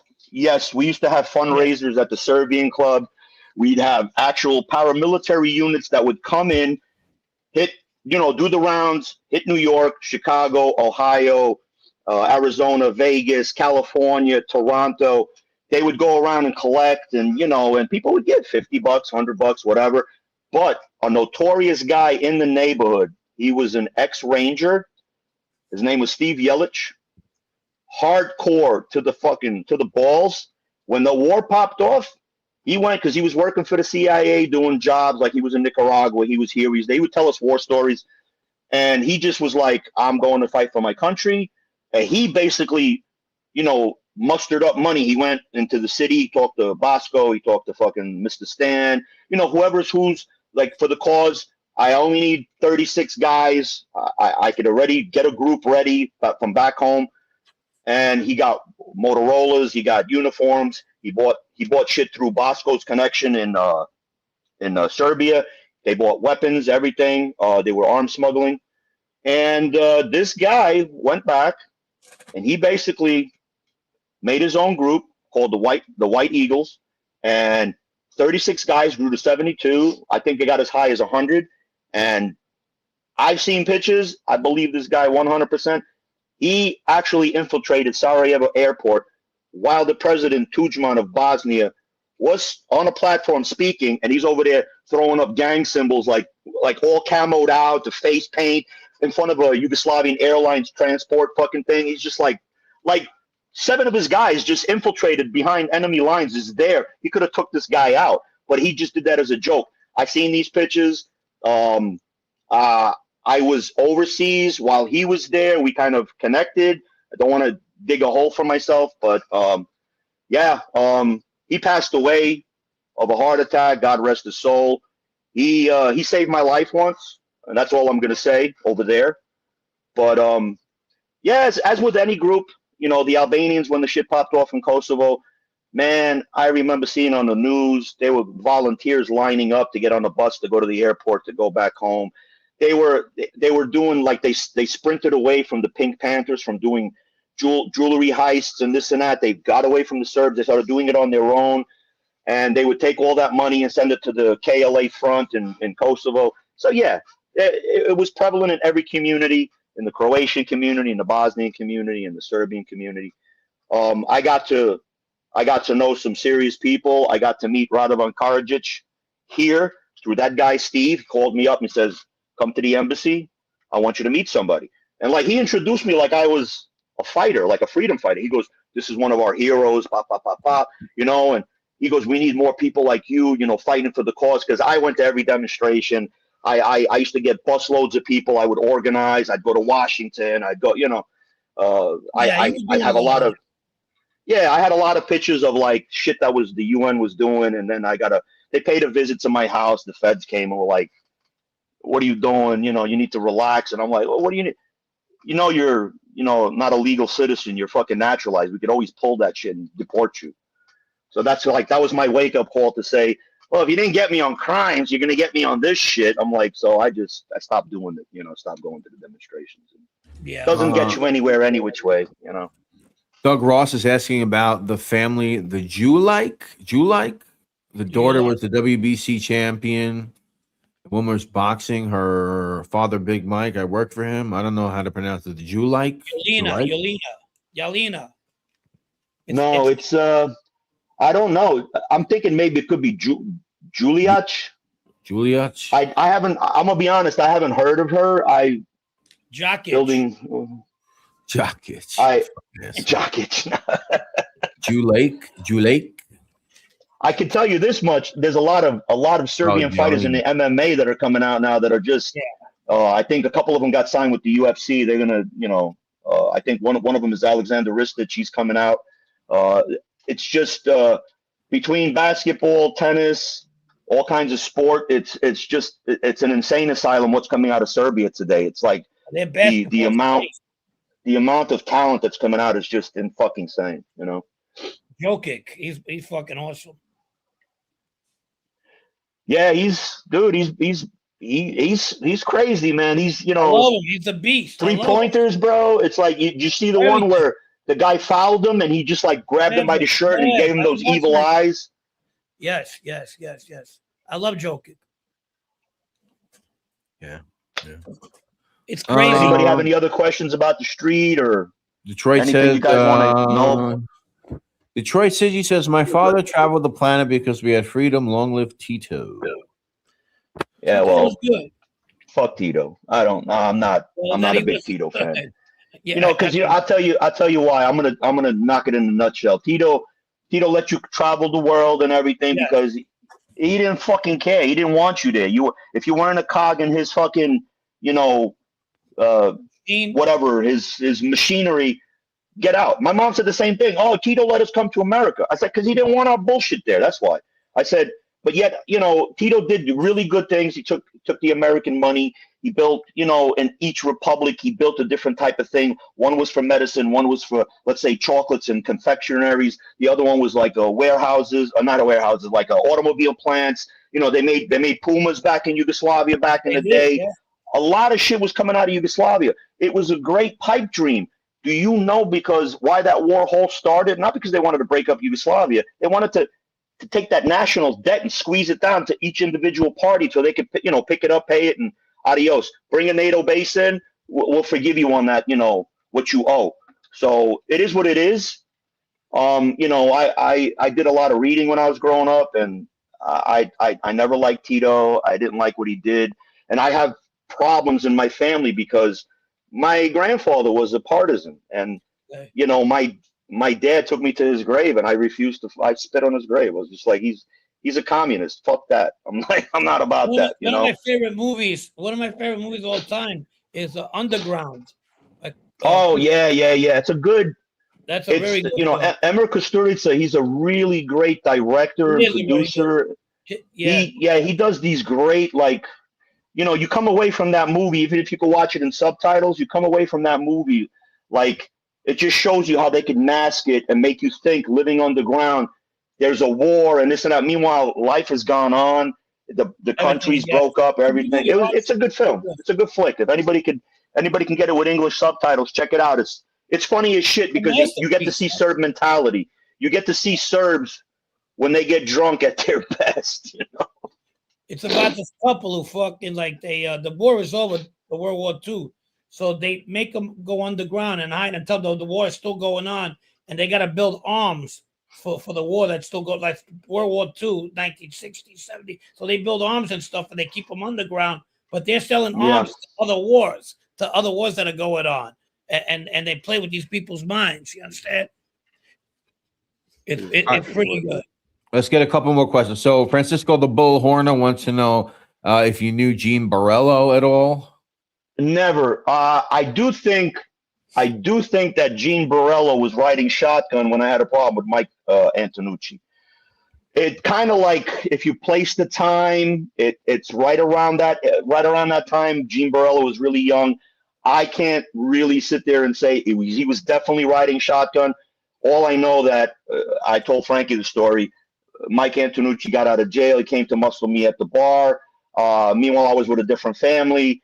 And he didn't like it that I said no. And the second night he came back, I went to go open the door. My ex-wife was like standing right next to me. And I just heard boom. The door like flew. Bullet went to the door. You know, I called up my guy. You know, Frankie knows who he is. He came down. There was a sit down.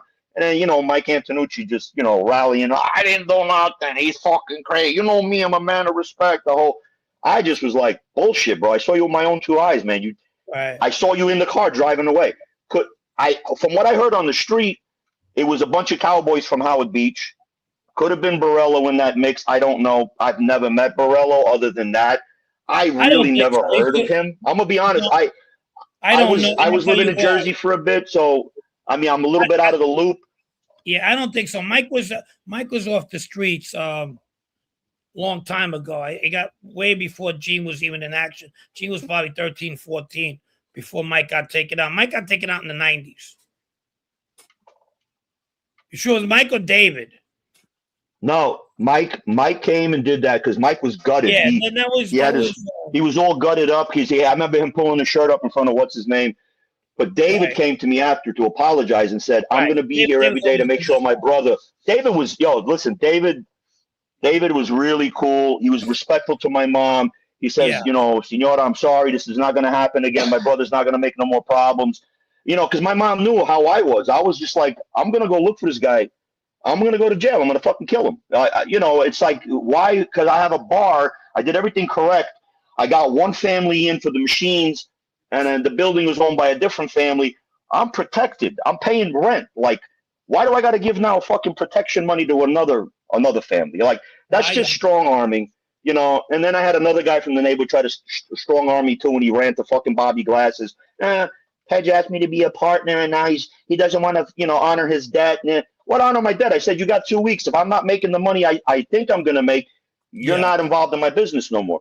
And you know who the fuck that was, the Velat, you know, Steve Velat and shit. Of course. So I don't really give a fuck, you know. It is what it is. Don't worry about that shit. Yeah. I have Carlo. Here's another question.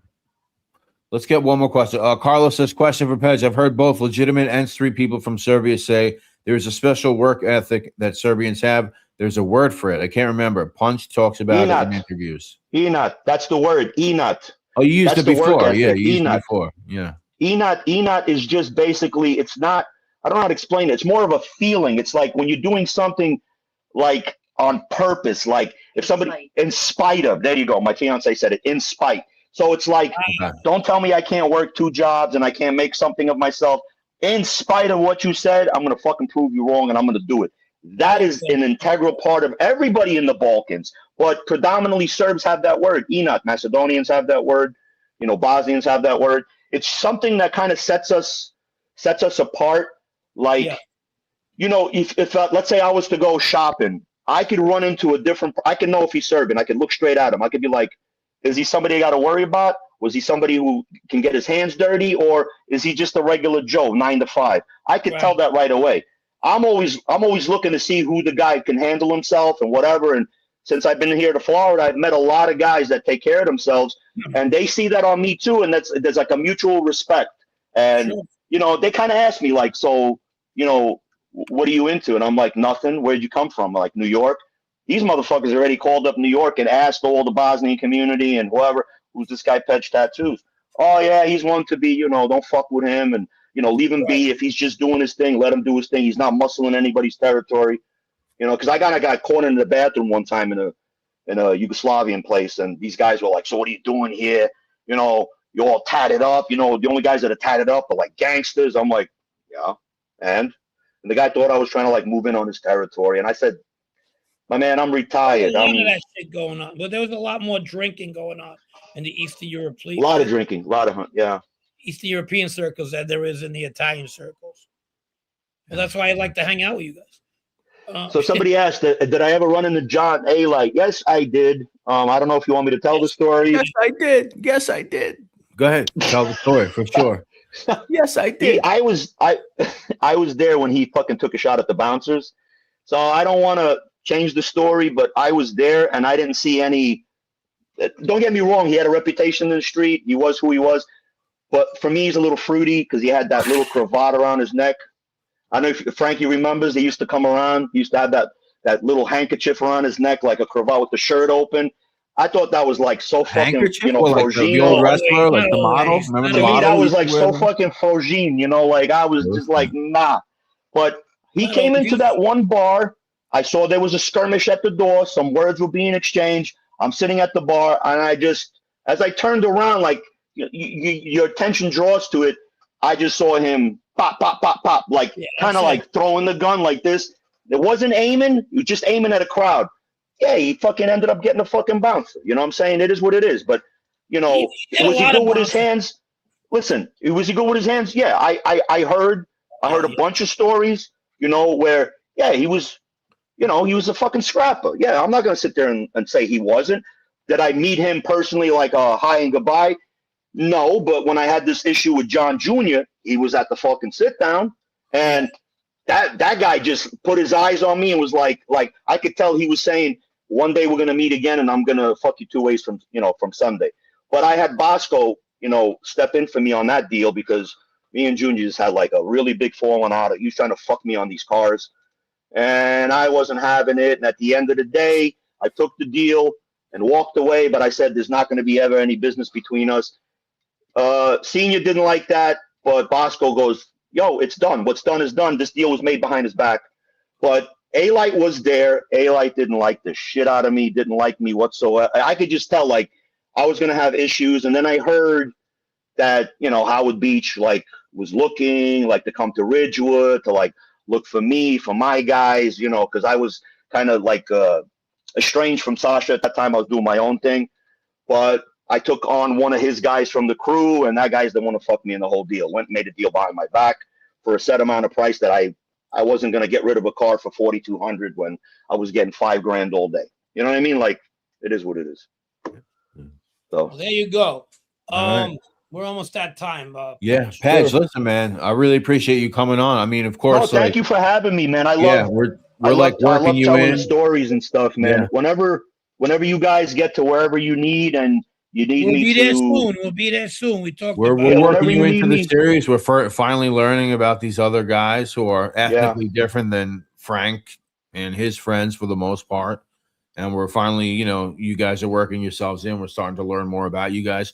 We'll give you one more question from Lisa Pizzatola. So we have a thing that we do on the show, the great Lisa. We have a segment that we do. You might be aware of it. You're a real crumb bum. You're a crumb bum, a real crumb bum. Pedge, who is your crumb bum of the week? Do you have one? I do not You're have a real crumb bum. Anything except for you guys. But how about the guy that you just put on in the beginning of the show? I think he's the crumb bum of the week. Okay, there you go. Let's see a picture of him. But before, that's a funny one. Oh, you talking about what? Giacomo? Yes. Yeah. Oh. Hey, what's going on?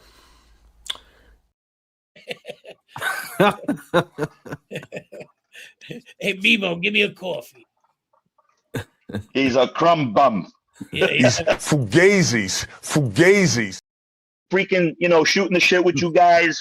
I'd love to shoot the shit again. I'm going to learn how to do this SteamYard thing, and I'm going to have you guys come on my show. Ready. And then we'll do, and then Frankie, the office stands. You come down to my neck of the woods, you come to my house.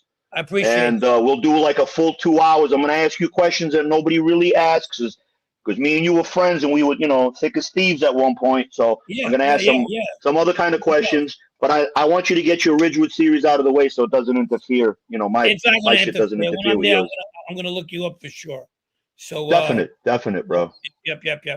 Good deal. Again, thank you guys. Thank you to the viewers. Thank you for the questions. I got my fiance typing like answers for me, and she's coming out and let me know when somebody says something really good. So shout out to her too, and we've been dropping your link. So everybody, make sure you go over to follow the Mood Lounge show.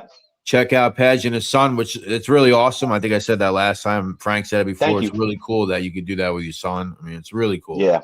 Really cool. Leaving a legacy, leaving something for the kids to look at years from now. My grandkids, maybe, hopefully. 100%, man. It's awesome. Good stuff. That's awesome. All right, Pedge, listen, hopefully you'll come back soon. And thank you so much, man. Enjoy the rest of your week. Thank you. Good stuff, bro. Good stuff. Yo, I hope you guys liked that. I thought that was pretty cool. That was awesome. That was fun. Pedge, we don't get to have many guests on the show. Sometimes they don't work out or they're too hard to get to. Obviously, Casman unfortunately had to cancel a couple times already. Yeah, he's got Pedge has been on before. It's perfect timing. Pedge is making his way into the series along with his friends. We put up photos. Obviously, you guys seen this one so many times. Come on, man. Come on. What is this? Menudo Part 2? What's going on? Yeah, new kids. Ricky Martin just got fired and they called you guys in. No, seriously, though. Yeah, that was good. Look at that picture.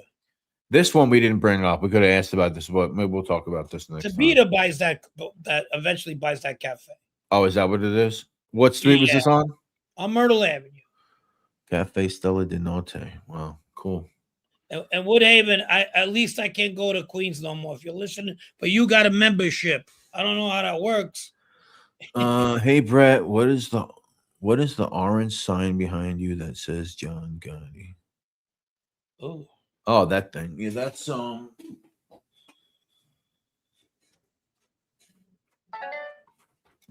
we got here.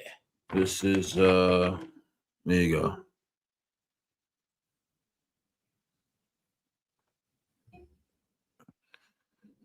That's an original flyer for the rally that would happen when everybody started fucking protesting and flipping cars or whatever. This original flyer that I got from an old Italian guy in the Bronx. Yeah, I remember that one. Yeah. So what do you guys think of the our 2 videos we put out? We would talk about that. So we put out the Spiro one with the Bickelman, which was tragic. I kind of, in a weird way, feel bad for Bickelman. If he wouldn't got the drugs, what would have happened? You know. Or if he just would have kept it under the chin and he didn't try to sell the jewels to fucking these kids that he knew. He could have just left the neighborhood and fucking did something with it. Right. Like you said, you start doing, I don't know. I didn't know the kid. I don't know the story, but apparently he was into drugs or whatever. So yeah. He couldn't wait to get his fucking lips around that glass dragon. You know what I mean? Thank you, Sid. You appreciate that. Yeah, Roro. I was wondering the same, actually. I was wondering the same. RD357, New York City legend. What's going on, buddy? How are you? Well, hold on. Let me shout out some people that said 2 $10 cash apps. We got Colin Rue. Thank you. And Charles Deebs. Charlie Boy. Right. We'll just say the first names from now on. We'll say the first names. Okay. Yeah. Charles and Colin. Yeah. Okay. Thank you guys. Appreciate you guys. Appreciate you guys. I'll give you guys WITSEC names. Yeah. You guys like you guys like that? We're gonna get out of here and we'll give it a full 2 hours. We'll stay here for 7 more minutes. Just to talk with you guys about what we put out. If you guys have any questions about Ridgewood, a true story that we put out yesterday, you have any questions about the Bickelman Spiro thing? If you're a member, do you have any questions about the year 2000 video that we put out today? There's a bunch of other years on there. Good to hear, RD. Good to hear, man. And to that one guy who had he goes, I got cut off at the end of the video. It's a fucking cliffhanger. It's a cliffhanger. Oh, yeah. Hey, what are you going to do? Sometimes, they don't. I don't know. Well, I mean, listen, if you guys, and I don't remember who the commenter was, and I'm not even hating on him, whatever it is, but if you guys don't know by now that we do like a lot of cliffhangers since we started the show, or we'll just end the conversation, it'll just end. I don't know. I think it's kind of a trademark that we do at this point. Vin Mac 1015 says, Frank and Brett, good shit, fellas. Your show is the only show I will watch. Thank you, buddy. Appreciate that. Drop the link again. I subscribe. Detroit City. No. You haven't been behaving. You're not behaving. Detroit what link? To Pedge's show? Yeah. Oh, no, we're getting out of here. I mean, we'll have a link drop show if that's what you're talking about. We could have a link drop show. I think we only had 1 or maybe 2 since we've been on where we just let a bunch of fucking people come on. That's something that we're gonna have to prepare for a little bit. But we're leaving in 4 minutes and 40 seconds. So But we do keep dropping Mood Lounge. Please go over there and subscribe. Imagine like more like family members. That was just got me thinking, like, did podcasts together. There'd be a lot less fucking kids doing stupid shit, huh? For sure. Because kids like that stuff, they like that stuff. But whatever you're gonna do. What are you gonna do? Nothing to do. It is what it is. So, any questions? Bring them in. If not, like I said, we're gonna get out of here in a couple of minutos. What do we got going? What do we got going? That we got. We'll look for. There's some news brewing right now, but I'm not. I don't know. There is some news brewing. You called me about some crazy news. Yeah, I did. And I'm just gonna say this: for guys in my situation, don't commit crimes. Don't be go waving shit around like knives, bats, guns, because just because we got a break in life, don't mean they can't fucking put us back in jail. And this goes out to a certain individual. This might be prophetic one day, and you're like, "What the fuck was Frank yapping about? Did he know something?" Yeah, you can't be pulling guns, knives, bats on other people in front of cameras, and then think that fucking that's stupidity, man. That's dumb. I hope you don't get in trouble. But if I know and a lot of people know, then chances are maybe 100 people know. And I'll just leave it at that. How's that good? That's the bottom line, people. Snake Plissken 470 coming through with the 499. Thank you, Snake Don't be invested in anything soon, okay? Good to see you, buddy. Don't be invested in anything soon. Don't be investing in anything soon. Okay. Gaslight Studios. Between a battle won and a battle lost, the distance is immense. And there stand empires. Napoleon Bonaparte. You got it here, buddy. Thank you, Francisco the Bullhorn. I'm sorry you didn't get a membership. I could swear you were going to get one when I gave out those 10. I mean, you comment enough. I mean, what the fuck? That's how YouTube is messed up. I mean, they're giving memberships to people that aren't ever in the chat. I guess they subscribe, so that's cool, but they're never in the chat. Yeah. That's the history quote of the day from Gaslight. Did you hear it? What's that? His history quote of the day. No, let's check it out. Actually, Gaslight, that's a good segment. Every time you come in the chat now, history quote of the day. Save it to the end, though. Save it till the end, though. Don't be busting them out in the beginning. Yes. Save the lesson for the end. People will remember it more. Gaslight Studio says, between a battle won and a battle lost, the distance is immense, and there stand empires. Napoleon Bonaparte. Does that sound nice? Yeah, that sounds very good. Any info on the diaspora in New York City during the years of Lead Frank? What are you talking about? This is a question from Gaslight Studios. Oh. That's a good question, Jersey. Francisco, do you have the free membership thing turned on? Because YouTube actually makes you check something that says accept gifts or something. What's going on, Elijah's dad? Good to see you, buddy. Thanks for popping in. Thank you. That's any info on the diaspora in New York City during the years of Lead Frank? Lead Frank. What's that? Lead? I don't know. I don't think so. I don't know the question. Lead Frank?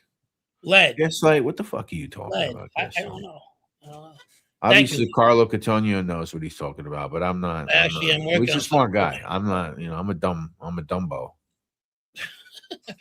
Make me the crumb bum this week for not answering that. All right. Okay, what do you got, buddy? Doug Ross with another quote of the day: "No winners in war, just land is taken and lost." Anyway, Annie Piombi.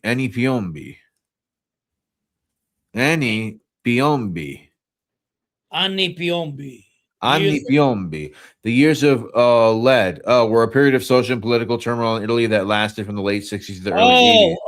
I was listening. So that's something you should know, you. Yeah, because I'm Italian. What are you? Italian? Thank you, Harry. What are you, Italian? Italian. Radical terrorism in Italy. The years of lead. Yes. The years of lead. There you go. You see, I wasn't up on that. They killed Aldo Moro, the PM. Okay. The Red Brigades and all that shit. The kidnapping, the Getty son, terrorism, right wing versus left wing, all that shit. Yeah, that's too deep for me. What you got there, baby? Yeah, we got another minute left. We'll hang out for another minute. I want to thank everybody who donated today. We're gonna have to send a shout out to those 2 people that Frank did before on the Cash App side of town. Jersey Girl, 7327, 999 super sticker. Henry Rocco, 999. Jersey Girl with another 499. Snake Plissken with a 499. Thank you so much for everyone that donated. Thank you, Joe Root. Appreciate you. Thank you. Getty Summers kidnapped by Indragita. Is that right? That is true. And J. then they Cole, took his ear. Getty. They took a piece of his ear off. Wow. Yeah. Don't say sorry to me, Francisco Horner. You're the one missing out on memberships over here. But yeah, go into your settings. There's something that says something about being able to accept gifts, Francisco. I guess you have to have that turned on because God forbid, you don't want to get a membership to a channel that you don't like. Yeah, like. But I think you could only get a membership if you're subscribed, which you are, I hope. The Great Formers Mob Live. Why not 500? Damn, Frankie, it deserves it, bro. Brett, this is great. Formers. Oh yeah, no, I agree. Yeah, I mean, I wish we did it at 500, but we kept it good. We had about a 180 at tops today. Can't complain. Oh yeah, we have 180. Yeah. And there's Thank you, Malnoche. Thank you, Malnoche. Appreciate it. 1400. Difficult with the island. All right. Matt, thank you, Matt. Thank you. Matt send us a little bit of a donation. Thank you, Matt. Appreciate you, buddy. Thank you so much, buddy. Appreciate it, Matt. Thank you, my friend. Thank you to Matt. Appreciate you, my man. Matt's not only a phrase, it's like family to the show. Everybody is. You know what I like about you guys? You just come every week and you're consistent, no matter who's on or what's going on. You guys make us your first, and that's pretty cool. It feels good, and I appreciate that. I really do. Yeah, for sure. Definitely appreciate all you guys for sure. Yeah. The idea that we could, go ahead. And we owe it to you guys to make this show better, and we're looking to do that. No, I appreciate everybody, and I think you guys are having a good time in these lives. Don't want to get too emotional, but yeah, no, it's fucking good, man. Obviously, when you first start a new show or a new YouTube channel, you don't know who's going to show up for the lives. A couple of times we would come in here like months and months back, and I'd be like, "Geez, who's going to show up today?" But now it's like we know we can count on you guys. We could at least have like 150 people in here, hanging out. Sometimes over 2, whatever it may be. Who's counting? But it's good. It's good. We definitely are. And it's good.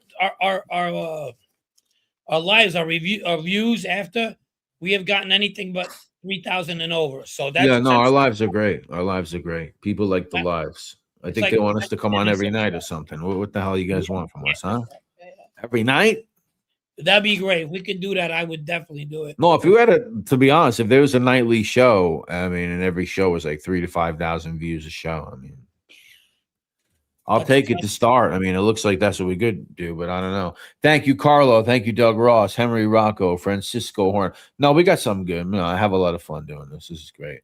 Knights Templar. Did you guys see the latest Greg Scarpa Jr. interview? He says his father had no idea Larry Mazza was banging his wife and that his father chased him. Was never. Yeah, I saw that drama going on. It's a little corny. Listen, I'm not a fan of what Scarpa's doing on YouTube. I don't know why he does interviews. They're all just softball, pointless fucking interviews. Let's just put it that way. I mean, if you got a few, but some people, I don't know. I guess he gets paid for some of these interviews. He was on another show the other day. No shame on those guys, whatever. I don't care, but it's just a lot of softball shit. I mean, why do any? I guess he's getting paid. I mean, I don't know. Like, what do we like? Stupid questions, Crazy. Yeah, no drama and bull crap here. Ro, I'm not allowed to start it. Who was that guy who came in? The guy who came in before Woodhaven. Oh, yeah. I don't know. I'm not allowed in Queens no more. Oh! Yeah, I don't know what now they're fighting in YouTube comments and Facebook comments. I mean, it's kind of bizarre, but I don't know. Yeah, it's kind of bizarre. I want to see Greg do a real interview, though. I mean, that would be nice.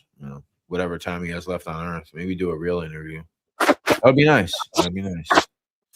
But listen, once again, what the fuck is that?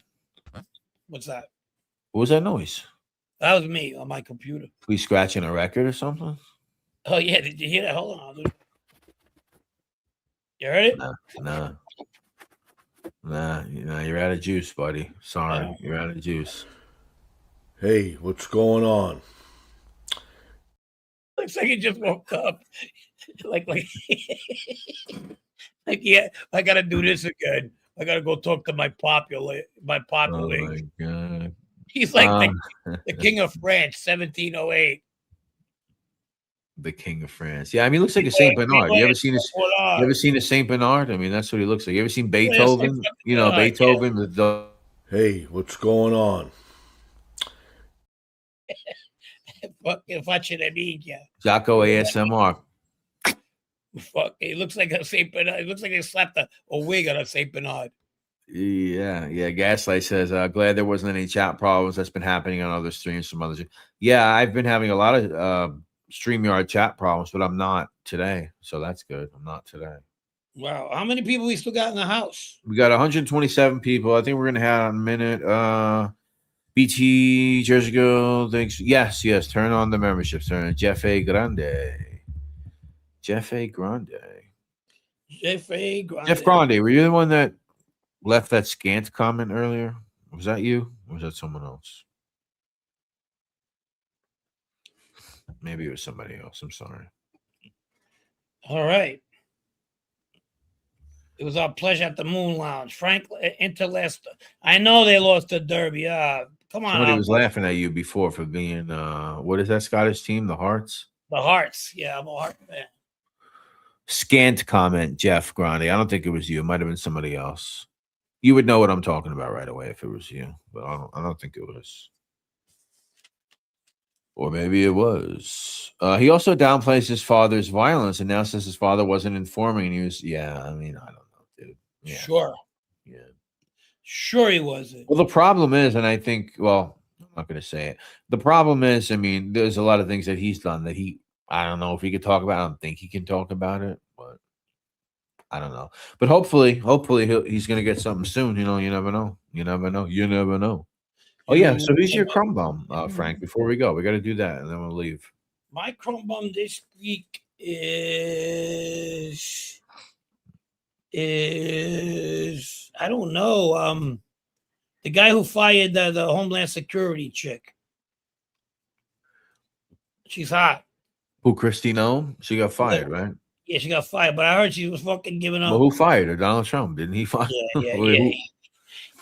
She was having an affair and as well. I feel bad for the husband. So I guess she's my crumb bum. She is your crumb bum. She's my crumb bum, even though she's hot. Okay. She was playing games with that guy. You're a real crumb bum. You're a crumb bum, real crumb bum. Who's your crumb bum? My crumb bum is content creators that get infamous mobsters on their programs and ask them softball questions for a half hour. You're a real crumb bum. You're a crumb bum, real crumb bum. Let's be real, because then I know you're just doing it for views. And that's the only reason why you're doing it. Yeah. Hey, let's be real, says Principal at Christ the King, real crumb bum, shaking my head. What happened? Hey, look who's here, Mikey Bass. He said he just got out of the shower. Great. Out of the shower. Hey, brother Frank, careful what you say. We haven't heard Mickey Bats announce that he got out of the shower in a long time. Really. Now, good to know, man. Good to know. Carlo Catania says, so what is the mafia like? It's nice. On holidays, we all get together. We take a trip. Those are the interview questions, I guess. So what was the mafia like? It was good. You know, on holidays we hung out with the family. We go at the Dude Ranch. There was Don Vito. Ranch, really? Wow. Is that the Rocking Horse Ranch? It's like a real life city slickers. You know what I mean? Yes. Yeah. We had our cousin hop along Kizarich. We had a good time. You never heard of hop along Kizarich? No, I missed that one. Yeah. Jesus Christ, dude. Joey Lohman, Jeffrey's cousin. Oh my God. Lisa says no unpack. You know, Tom's not here. There's going to be no unpack. Please, I love Tom, but I fucking unpack, and he was grilling me. Today we're gonna unpack. No, he grilled me last week. Fucking. But when did you decide to flip? Did you have like I had a business plan? You know, it was fucking either you do it or not. He had to fucking. Well, one side said this, and let's say the other side said that. What the fuck? He was on the. Oh God. No more. Yes, Roro, the Rocking Horse Ranch. Yes, you know it. You know it. You know. No, that you'll be on for 6 more hours. Yeah. Well, Tom is asking these questions. He's going to retain this information, though. You know, it's not whatever it may be, but you know that's why he asked, because he's going to retain it. You might even be able to use it somehow as an anecdote when he's talking about, you know, I talk to whatever, and I'm not making fun of him and saying, I'm just saying, you know, you use these things. I think that's what it is. You know, get a little bit, you know. Jerry Gonzalez, the bar in the corner of Woodward and Stanhope called the Eagles Nest back in the day, and whatever happened to that place? It became a gambling zone, martini bar, and Polish spot. Well, I know who owns the building, but my brothers had the Eagles Nest back in 92, 93. They opened up. It's actually when I go on the Lamb. When I go on the Lamb, they open up and they rent the place from my uncle. But that's the last I heard. The last I heard of it was 2002, and an Albanian guy owned the place. This guy named Jeff. Okay. But he got in trouble too on a drug charge. So that's the last I know. All right, let's get like one more question, then we're gonna go. Neil Russo wants to know, I guess, what was the deal with the Italians versus the Puerto Ricans from Bush? Was there a versus the Puerto Ricans? Was there? There was. That was when the neighborhood was turning. It was before me. It was like my brother Phil's age group. A little older. Okay, so 70s. Yeah, but we stayed, and then later on, my brother used to see some of these guys. I go, we used to fight against these guys and whatnot, you know, and this, that, and the third. And then they were friends. They were selling drugs, and my brother was in the mobs, so it worked out. The Ridgewood riots. They did exist, but which ones though? Is it the ones you're talking about? The Bushwick riots, the Ridgewood riots, not so much. Neil Russo, thank you, Frank. I am a Middle Village guy and love this show. Thank you for watching. No, Joe, no, Pistoria. I'm fucking backed up and I'm ADD as fuck. But I'm going to message you tomorrow. That's a guarantee. I promise you that. Promise you that. Pinkies, like Frank in the boy band picture. God, that's fucking terrible. Pinkies. I thought I was a member of the flock of seagulls. Jeez. All right, listen, guys, we're going to head out. Once again, appreciate everybody for hanging out tonight. Thanks a lot for Pedge for coming on. If you guys want to learn more about his group of friends, how they're coming into Frank's world and all that other stuff, well, that's just starting now in the series, so please check it out. We hope Pedge would come back again. Please subscribe to the Mood Lounge. I'm going to drop that link one more time if you have not. There it is. Elijah's dad wants to know, how many seasons of Ridgewood series will there be? Do you have an estimate in your head? I have an estimate, about 6, so 3 more. Maybe. 6. Fuck, we got a lot of work to do. Lisa Pizzatola, thank you so much for hanging out. Thank you to the great, powerful, the amazing Roro G, Jersey Girl. Matt, thank you so much, my man. Did you ever hear that guy say Lisa Pizzatola? Lisa Pizzatola. So I was walking actually down Ridgewood the other day. I was walking down Ridgewood. You like the whole Ridgewood? I was walking down it, right? Okay. Yes. And I saw Lisa Pizzatola, and I said, "Hey, what's going on?" And then she walked away, and that was that. She said, "Okay, I gotta go." Dude, he looks like a police chief in one of those 70s fucking cop shows. You know what I mean? Yeah. Like with that haircut or something from like Naked Gun. You know when they did the Naked Gun 33 and a halves? Yeah. Exactly. He'd be like the chief's second in command. You know, remember they do the throwback and OJ has the afro. He can't fit through the door. Yeah, he's got to go sideways. That was my favorite one. Whatever the last one they made, that was the fucking best one. I'm sorry. They spoofed on the Crying Game. Remember? Anna Nicole Smith. Yeah, she's in it. Has a fucking like this. That was the best. I mean, they're all good to me. That was the fucking best one. That was anyway, guys. Listen, shout out to everybody. We'll see you soon. Keep an eye on what the channel we're picking up steam, guys. If you notice, we're putting out more content. There's more member stuff coming, and that's it. I'm done talking. Thanks. See you soon.